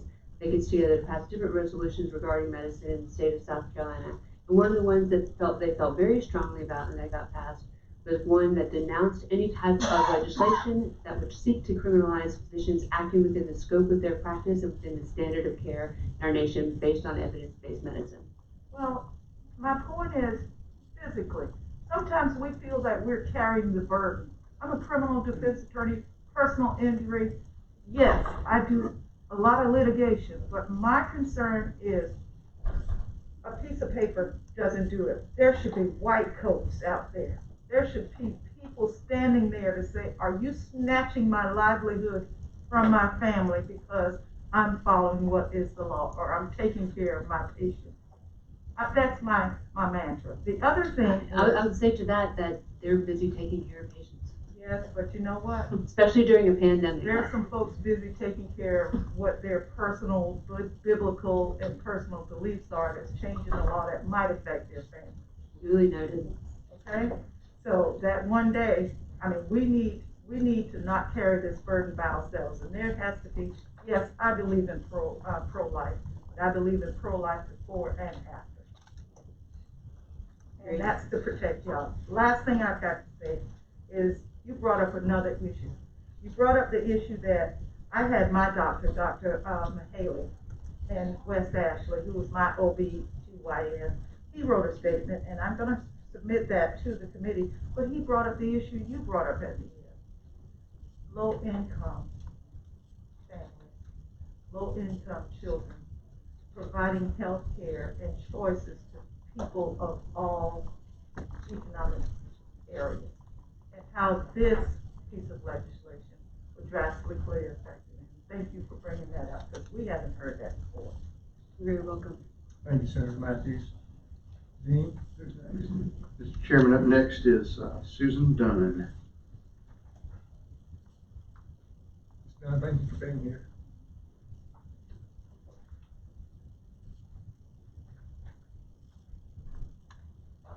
Thank you for the opportunity to speak.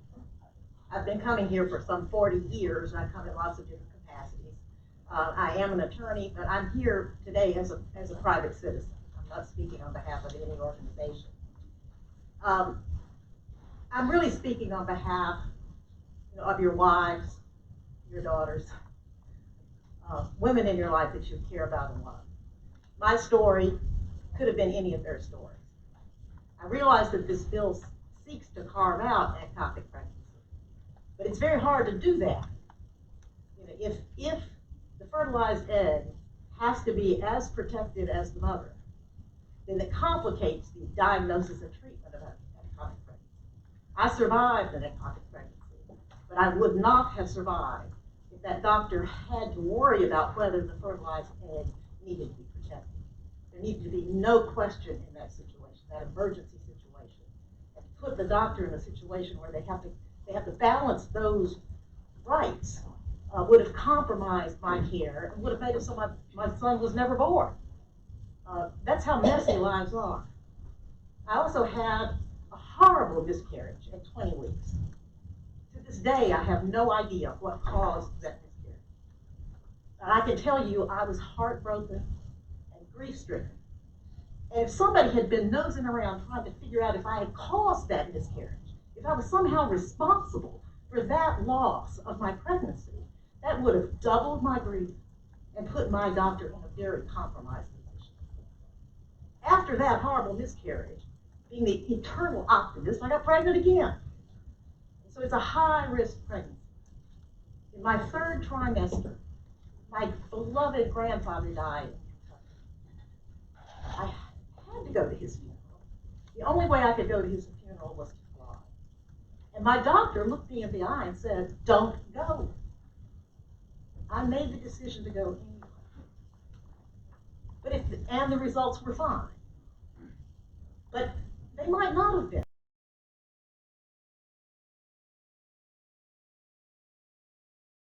But to put me in a situation where I might have been punished because I made that decision and somehow or another the pregnancy was compromised, that is not something the government needs to be doing.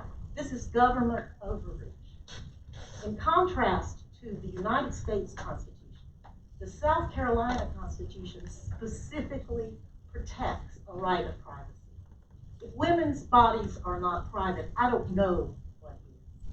We really need, as a government, to respect autonomy and to respect the confusion of human life that is miraculous, but it's not something that needs to be government controlled from day one. Thank you. Thank you, Ms. Dunn, very much. Jeanne, who's next? Mr. Chairman, next is Pat Forbes.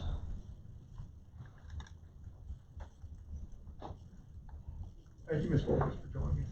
Thank you. Thank you for having me here today. I think we've heard from several people speaking about various aspects of this bill. I am going to be doing the same.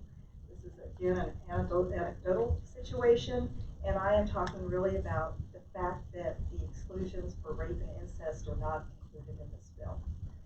I am a domestic attorney here in South Carolina, and in the past I have attended these meetings, and I have heard discussions of two wrongs don't make a right. Well, I'm here to talk to you about a very, very serious wrong that happened here in our state. So back last year in the fall, turns out that a little girl who's only 11 years old found out that she was pregnant. She was living at home with her mother and her uncle, and when her mother was away, her uncle would basically rape her. Again, she is 11 years old. She is still 11 years old. And she became pregnant. She did not know what was wrong with her. She hadn't had the education or world experience to know what had happened to her. She only knew that her uncle made her feel creepy and he hurt her. She shared this with her mother. Her mother said to her, just stay away from him. Don't be around your uncle. Her uncle was thrown out of the house, but he would still come by when her mother was at work. And let's call this little girl Anna. Anna was at home by herself. Anna finally she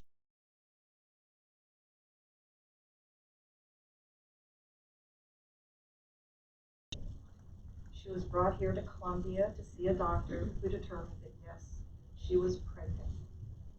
Anna is under 5 feet tall. She weighs 90 pounds.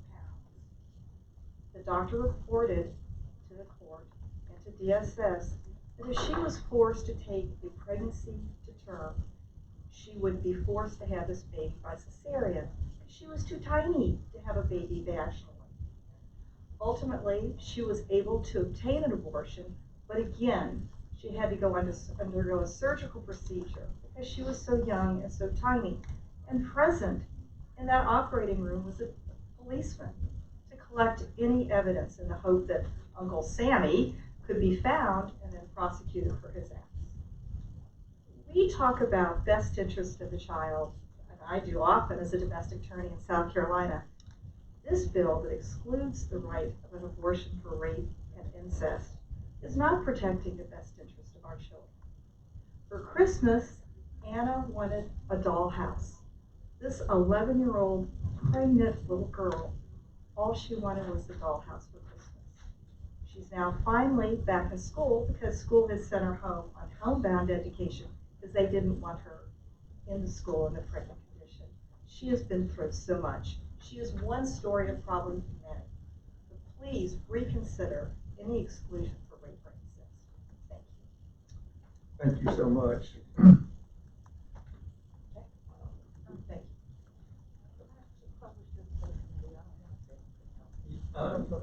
Yes. Senator Matthews is submitting some information for the committee. It'll be disseminated. That's the letter from my daughter. Thank you, Senator.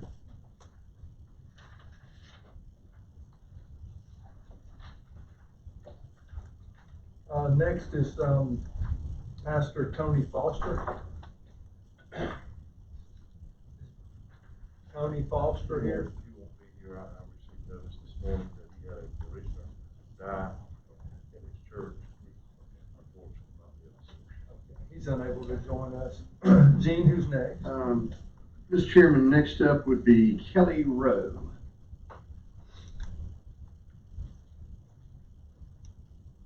Kelly, thank you for joining us. I didn't see you behind the column there. Mr. Chairman? Yes, Senator from Charleston. I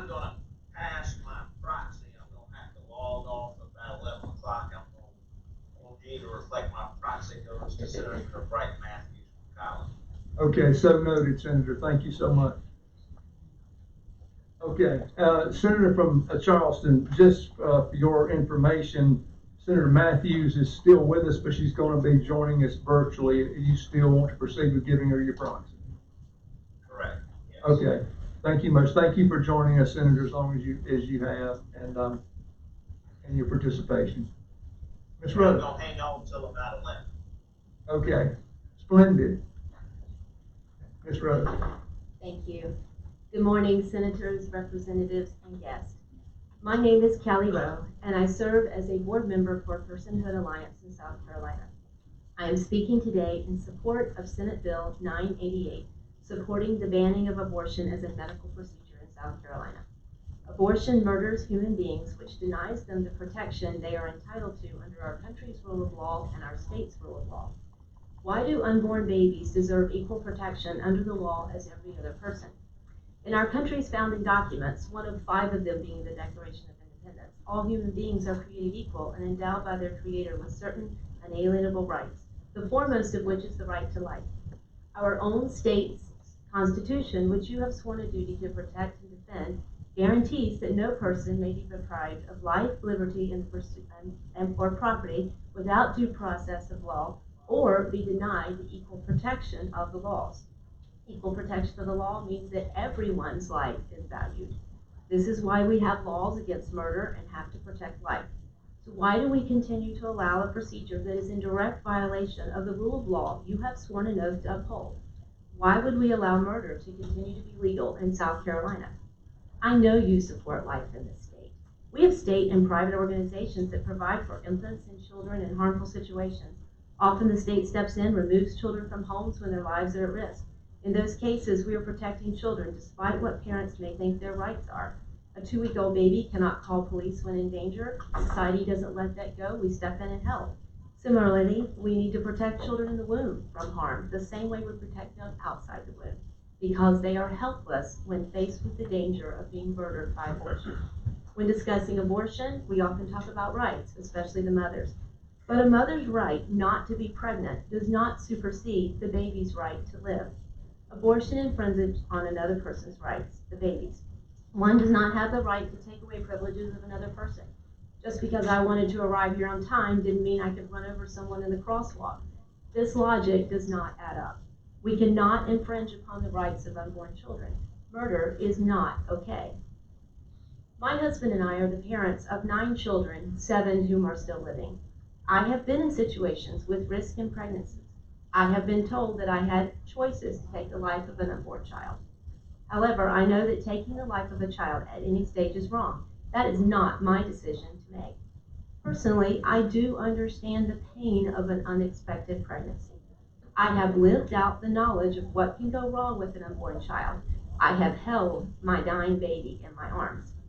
I live with this emotional trauma, but I can only imagine how emotional and gut-wrenching the pain would be if I had chosen to take the life of my child. My rights as a woman do not supersede a baby's right to live.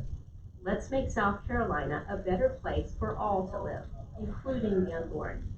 Thank you for your time today. Please join 12 other states and vote yes on Senate Bill 988 to protect all life in South Carolina. Thank you so much. Thank you, Ms. Rhodes. Mr. Chairman, I'd like to ask the witness a question. Yes, sir. Go ahead, Yes, Senator. This bill only applies to women. What do you propose to hold men for account?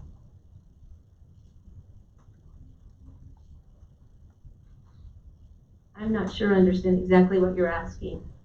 So this bill applies to women, but it takes 2 to produce a child. Yes. Have you advocated to hold men accountable? Are you doing any education for men on pregnancy? What's your position with respect to men? Well, obviously, it would be in an ideal world that both men and women are making choices and making decisions And I think that since women and men are both people, child any more than a woman has the right to the life of an unborn child. And so just to expand upon that, there are going to be criminal investigations for miscarriages under this bill. And it seems as if the women bear the brunt of the punitive measure of the bill. There's been no mentioning of the man at all during today's testimony, and I was just curious as to your position. Do men have to be accountable under some of these criminal penalties? Senator, you know, women bear the emotional brunt and the physical trauma of abortion or high-risk pregnancies or miscarriages or stillbirths or the multiple of things that can happen even after a baby is born. Men bear those too. Women probably bear those more because it's their body that is carrying this baby.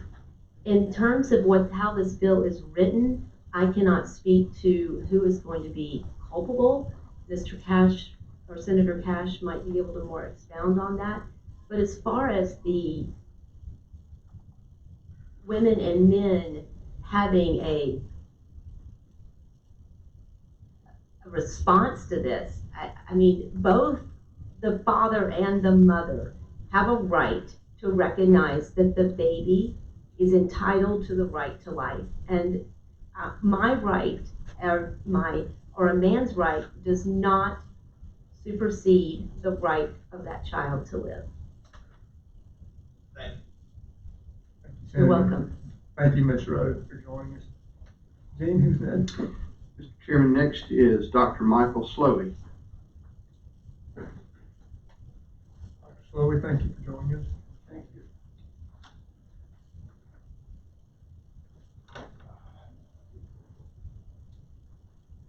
All right, can you hear me okay? Mr. Chairman, members of the committee, thank you for the opportunity to come and speak with you.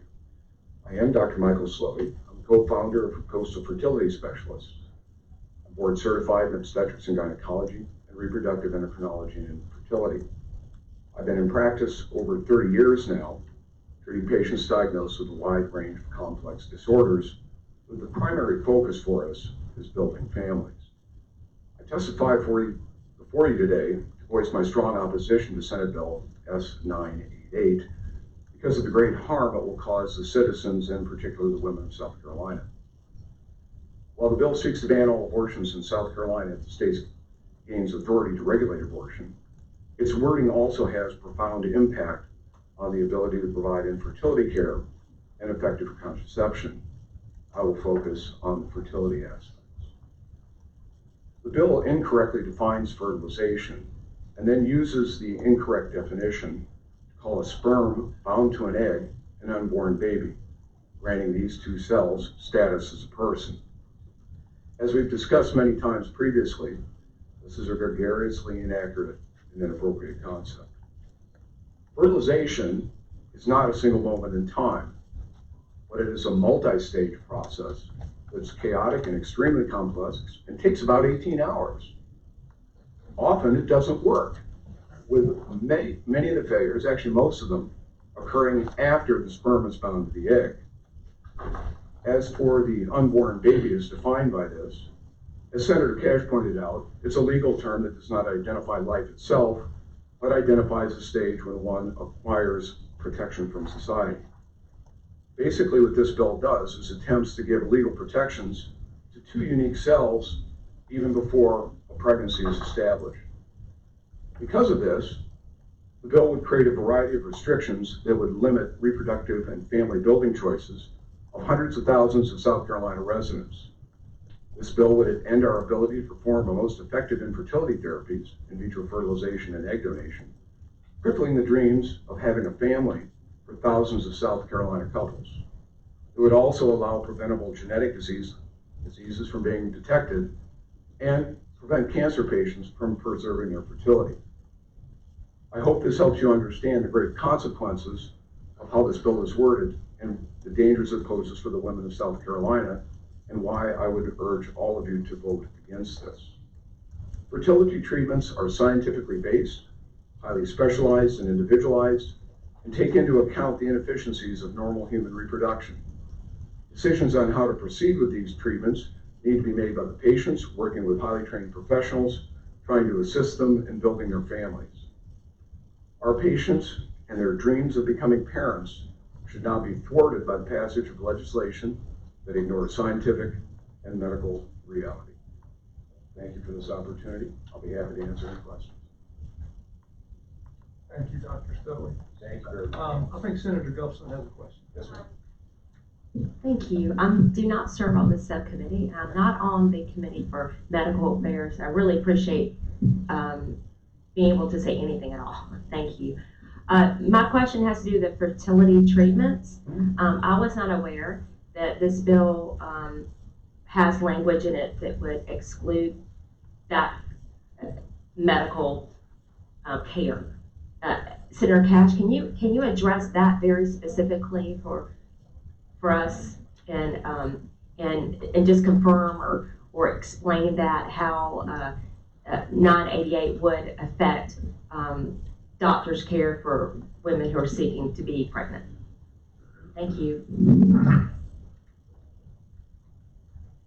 The definition of abortion here is the use of prescription of any instrument, medicine, drug, or any other substance or device intended to intentionally kill the unborn baby of a woman known or suspected to be pregnant. I don't think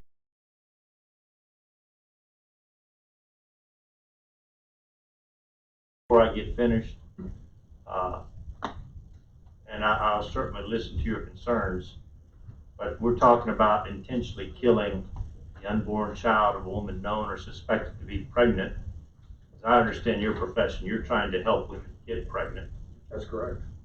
We build families. I understand. So that's I'm just answering Senator Gustafson. I know you're not going to agree with me. We've been down this road. Yes, we have. But it actually starts with the definition of what you're calling fertilization. I mean, even naturally, after a sperm is bound to an egg and gets through the 18-hour process, it's a week before it implants in the uterus, which then goes to what you're trying to work on. Well, for us, the sperm and the egg are put together in a laboratory, and they start to grow. But fertilization doesn't always happen. We can see that fertilization under good conditions occurs maybe 70% of the time. Human reproduction is really inefficient. Not every egg we see is going to be mature. Not every egg that we inseminate is going to fertilize. And if we give them 5 days of life to be able to grow to see which one are more likely to make a baby, we'll find that 2/3 of them expire. Why? They're chromosomally abnormal, they're metabolically abnormal, and gene function can be abnormal. And this parallels what's been seen in natural reproduction. There are good studies to show that 70% of all human conception expire before they make it to the uterus and implant. So that's what I talk about when I do that. Now, certainly, Senator Cash's language is putting it into the uterine environment and ending that environment. We certainly recognize that. But we also know that a lot of times how the law works. We take one aspect of the law, this definition of what a person is, and then we can apply it to other things if we just don't happen to like them. So while I appreciate trying to carve out ectopic pregnancies, trying to carve out miscarriages, trying to get to a point about implantation, the simple incorrect diagnosis puts our patients at risk from somebody who just simply says, no, I don't like that. And there's people out there that don't. And should my patients be subject to the whims of somebody else when all they want to do is have a family? All they want to do is have a child. And their biology has led them to a point where they can't do it without help. And that's what we do. Thank you. Thank you for your time. Thank you, Senator. Jeanne, who's next? Chairman, next. Excuse me. Senator Matthews, did you have a question? Thank you. I don't know who I should ask this question of. This testimony from the doctor just a minute ago. Does the bill that is before us, does it in any way make a distinction between the fertilized egg in the womb or fertilized egg outside of the womb? Senator, the language of the bill and the definition references the intention to kill the unborn baby of a woman known or suspected to be pregnant. The bill also... Because I read that, Senator. That's why I was asking you or any other committee member and staff, because it doesn't necessarily say whether or not it's in the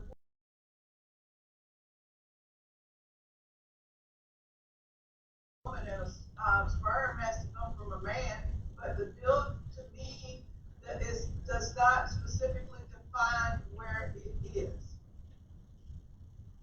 Well, I would disagree, Senator. I think known or suspected to be pregnant,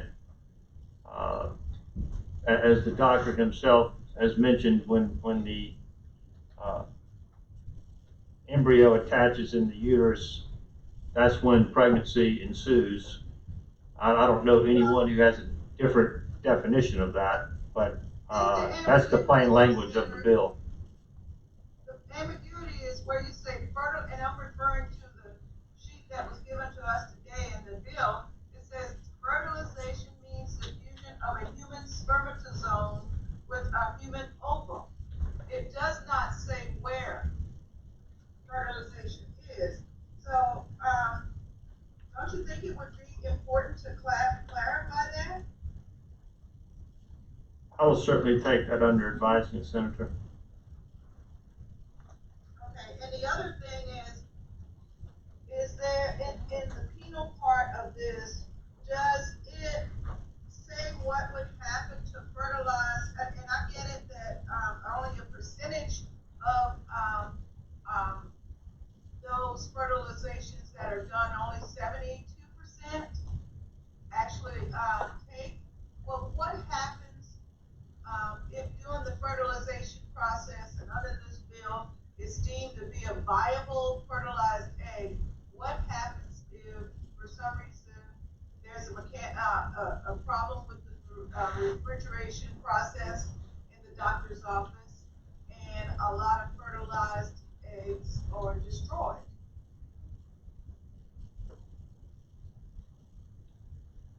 Senator, I believe we're going around in circles here. I believe the definition makes clear that we're talking about intentionally killing a woman who is known or suspected to be pregnant. So I'll take your concerns under advisement, but I have nothing further to offer on that. I think y'all are outside the clear meaning of the language.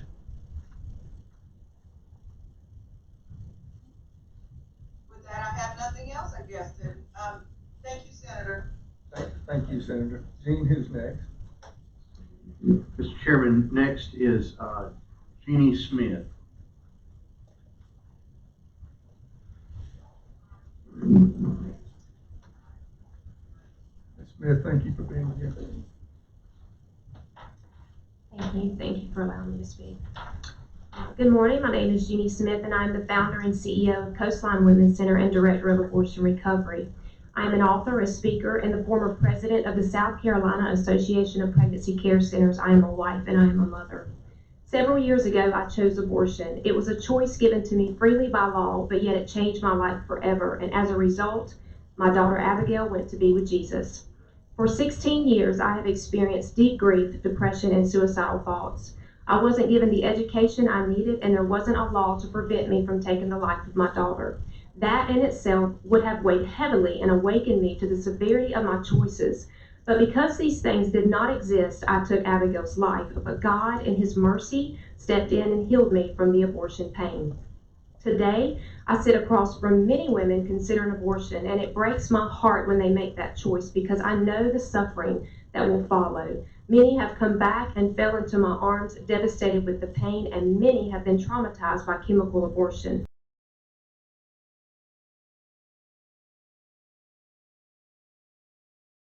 Abortion industry, churches, school, parents, drug companies, and lawmakers, and we could go on, but everyone is guilty. We must draw the line in the sand. Where do we truly stand on this issue? When is this going to end? If we believe that life begins at the moment of conception, then that unborn baby has the right to life both inside and outside the womb. If someone initiates the death of that unborn baby, it is murder, and there should be severe consequences. By definition, the definition of murder is the unlawful, premeditated killing of one human being by another, but we have such an issue with this word murder. During the March for Life, my son asked me, "Mommy, why would anyone want to kill a baby?" And my eyes filled with tears as I thought about the day that I will have to look him in his eyes and tell him Mommy was one of those.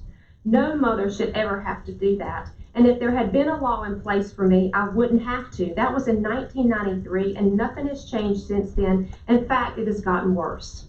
What individuals, communities, and the nation need is healing. In order for healing to start, we must stand firm and united and choose what is best, and that is to end abortion. It is written in Deuteronomy 19:10, "Do this so that innocent blood will not be shed in your land, which the Lord your God is giving you as your inheritance, and so that you will not be guilty by bloodshed." We need a serious bill to address the serious issue of abortion, and I believe S.988 does that, and I support this bill, and I also support S.907. S.988 will not only protect unborn babies, but also future mothers from the suffering, the emotional, physical, and spiritual pain of abortion as I have. Today, I speak on my personal convictions, and I give my support to what I believe will protect both mother and child. We have to reach their hearts, protect them from the culture of death, and love them into the culture of life. This is what will end abortion and usher in the healing. Thank you.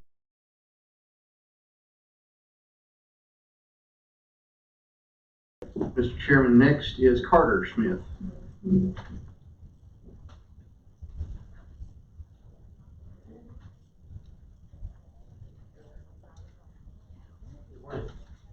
Thank you, Mr. Smith.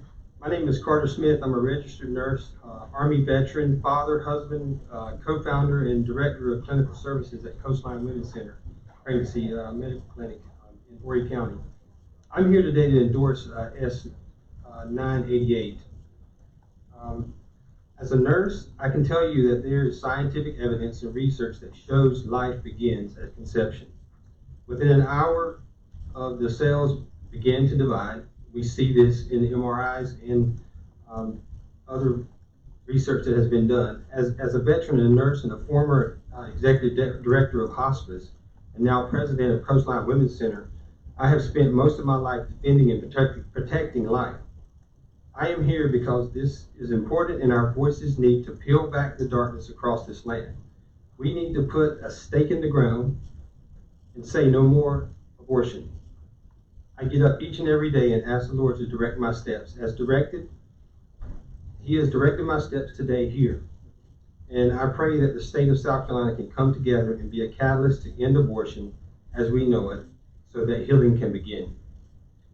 As you know, that's the scientific side. Now, the spiritual side of that is we are all made in the image of God. We were created for a plan and a purpose. It is never God's plan for 62 million babies to be snuffed out before they fulfill their purpose. We must stop abortion in South Carolina. We must heal all the post-aborted men and women affected by abortion and restore the importance of family and life to the next generations. It's by God's design. After the other point I want to make also is the consequences of abortion on men. We talked about the women, we talked about the babies, but men, abortion is destructing the role of man. It destructs the core values of our families. By God's design, a man's role is to be a family leader, a life protector, a strategic planner, and designer of legacy, all in which are destroyed by abortion. I have not been personally involved in an abortion decision, but I witnessed the turmoil it has on my wife and our marriage. I've also witnessed the pain men carry from abortion as I have counseled with them in our center. Men also need healing from abortion. So I want to ask you all today if you will join with me and support the S.988 bill. Thank you. Thank you, Mr. Smith. Jeanne, who's next? Mr. Chairman. Mr. Chairman, next is Hayden Tomlin.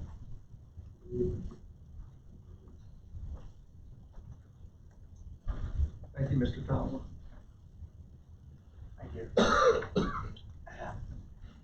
I want to thank you all for being here and listening to everybody here. Excuse me. My name is Hayden Tomlin. I'm originally from Ireland. I've been a proud American citizen since 2019 and a South Carolina resident for the last 4.5 years. And I do love it here. I'm coming up to Gamecock slowly. Anyway, I am here today because as an Irish person, I am unfortunately very familiar with the nuances of abortion ban laws.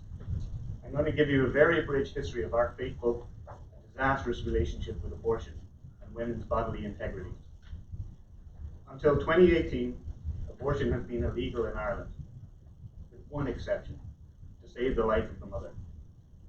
In 1983, an amendment to the Irish Constitution was introduced known as the Eighth Amendment. It gave equal status to the life of the mother and the life of the unborn.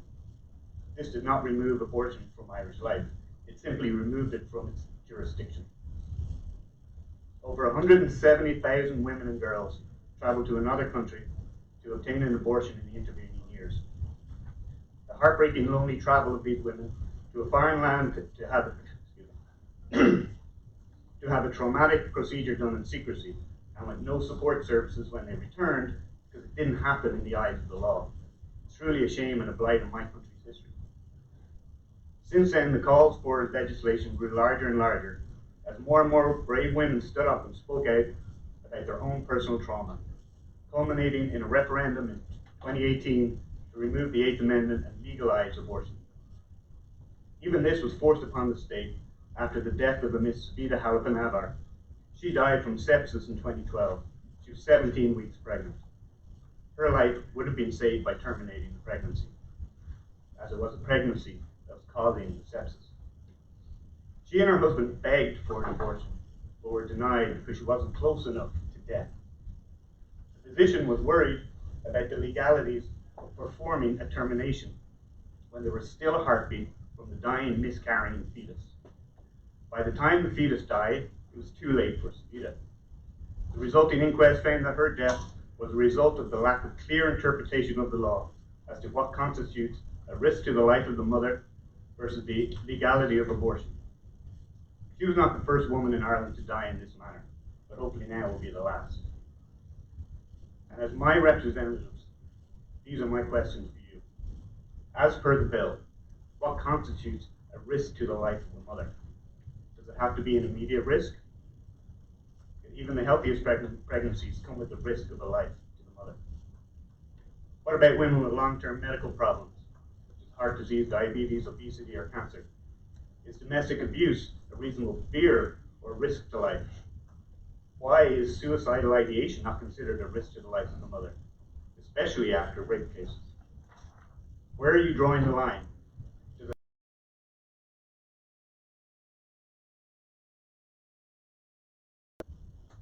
If it's your daughter or wife, what amount of risk is acceptable to you? And does it know, and who decides what this risk is? Doctors have differing medical opinions so when can they be sure that they won't be prosecuted? How close to death does their patient have to be before they are safe in the knowledge that they won't be prosecuted? So before you head to move with this restrictive law, you need to answer these questions. Every pregnancy carries its own risks. By passing a blanket law, you raise the ability for women and doctors to accommodate for these nuances. You need to decide where you are happy to stand in and determine someone else's right to decide their own risk to their life. And I ask this because these were questions that were never asked, let alone answered in Ireland. The outcome of that oversight has been devastating to the people of Ireland. We eventually learned our mistakes. I implore you not to make the same mistake here for the women of South Carolina. Thank you, Mr. Tomlin. Mr. Chairman, Unless Dr. Beam shows up, we've reached our final person to testify this morning. That's Dr. Katie Wyatt. Okay, Dr. Wyatt. Oh, yes, you are. Thanks again for letting me speak. Let's stick to the script this time. I'm Dr. Katie Wyatt. I introduced myself earlier, but I'm an OB-GYN here in Columbia, South Carolina, with plans to remain in South Carolina in May next year. I would like to invite you all into a privileged position, my exam room. I have a patient today who's 30 years old. She's a mother of 2. She just found out that she's pregnant again. Instead of being extremely happy, she's terrified. Her last pregnancy almost killed her. She developed postpartum cardiomyopathy, essentially heart failure caused by pregnancy. Her risk of death in this pregnancy approaches 20%. How does she decide whether to continue her pregnancy or stay alive for her 2 living children? She also lost her Medicaid coverage 6 weeks after her last pregnancy due to the current state's Medicaid laws. How does she afford to pay for her care after this pregnancy when her heart failure worsens? What about paying for her 3rd child? Only she can make these decisions. This bill puts the women of South Carolina, my patients, in danger. Pregnancy is not a benign condition, as we've heard previously. Maternal mortality is embarrassingly high in this country, and South Carolina is one of the worst offenders. Pregnancy exacerbates chronic conditions such as high blood pressure, diabetes, kidney disease. It can also cause new conditions such as heart failure or liver failure. This bill only allows for termination in the setting of immediate life-threatening emergency. As Mr. Tomlin just said, when do we get to decide that it is immediate? Some of these conditions do present as sudden and emergent, but most do not. Women should not be conscripted into pregnancy servitude just because they aren't emergent at the time. They have the right to make an informed decision about their own health through discussion with their doctor. This bill also does not provide financial assistance for the embryo, or as it is called, the unborn baby, such as Medicaid coverage, tax credits, or housing credits. Thank you for joining me in my exam room. As you can imagine, these conversations with my patients are extremely difficult, but they are necessary. I hope you can understand that there are so many factors that influence a woman's decision to carry a pregnancy. It is foolish to ask a piece of legislation to do that. The best option for the women of South Carolina is to make the decision with their physicians, without government stepping in. Thank you so much, Dr. Wyatt, for joining us and for your testimony. I'm going to make one last call for Dr. Tony Beam if he's still in.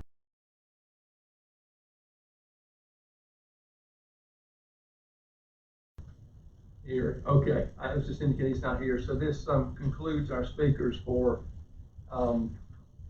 today. Senator Matthews, I saw you sort of leaning forward. Did you have a comment to make before we proceed to a vote? No, I don't. You don't? Okay. I do have Senator Gibson's proxy.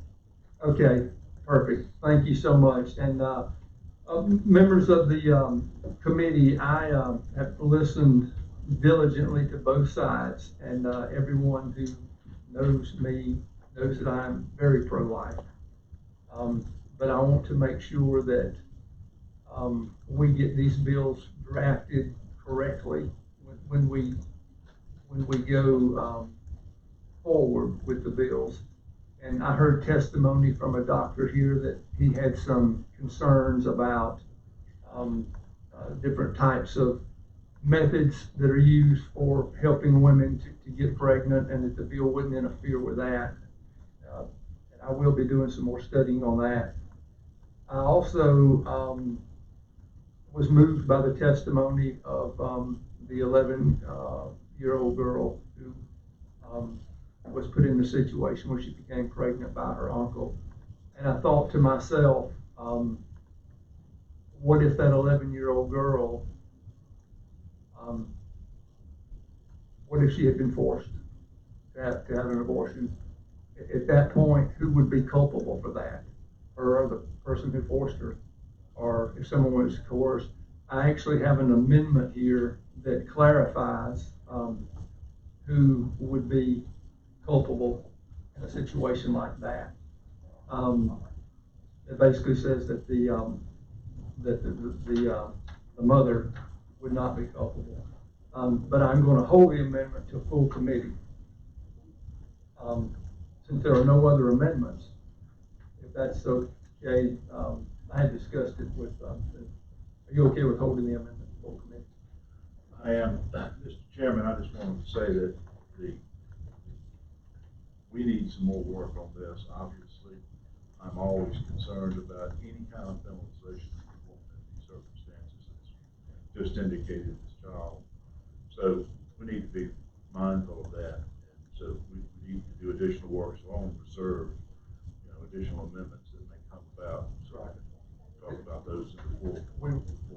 Thank you for bringing that up, Senator. Thank you so much. This is not the vote, but I will be voting to move the bill forward, reserving all of my rights for amendments going forward in full committee and on the floor. With that having been said, do I have a motion? Mr. Chairman, I make a motion to move the bill forward.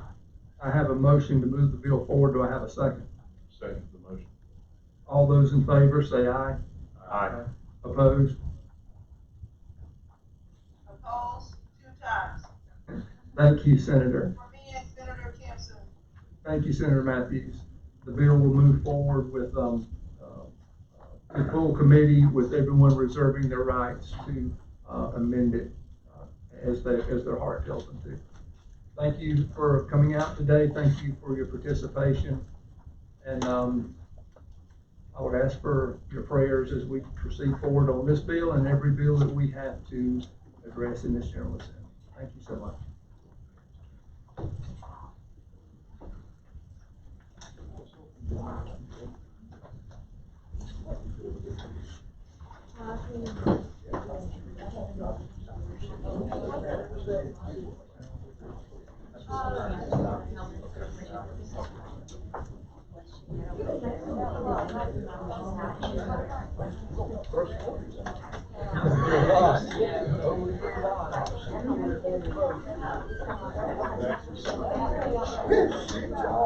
No.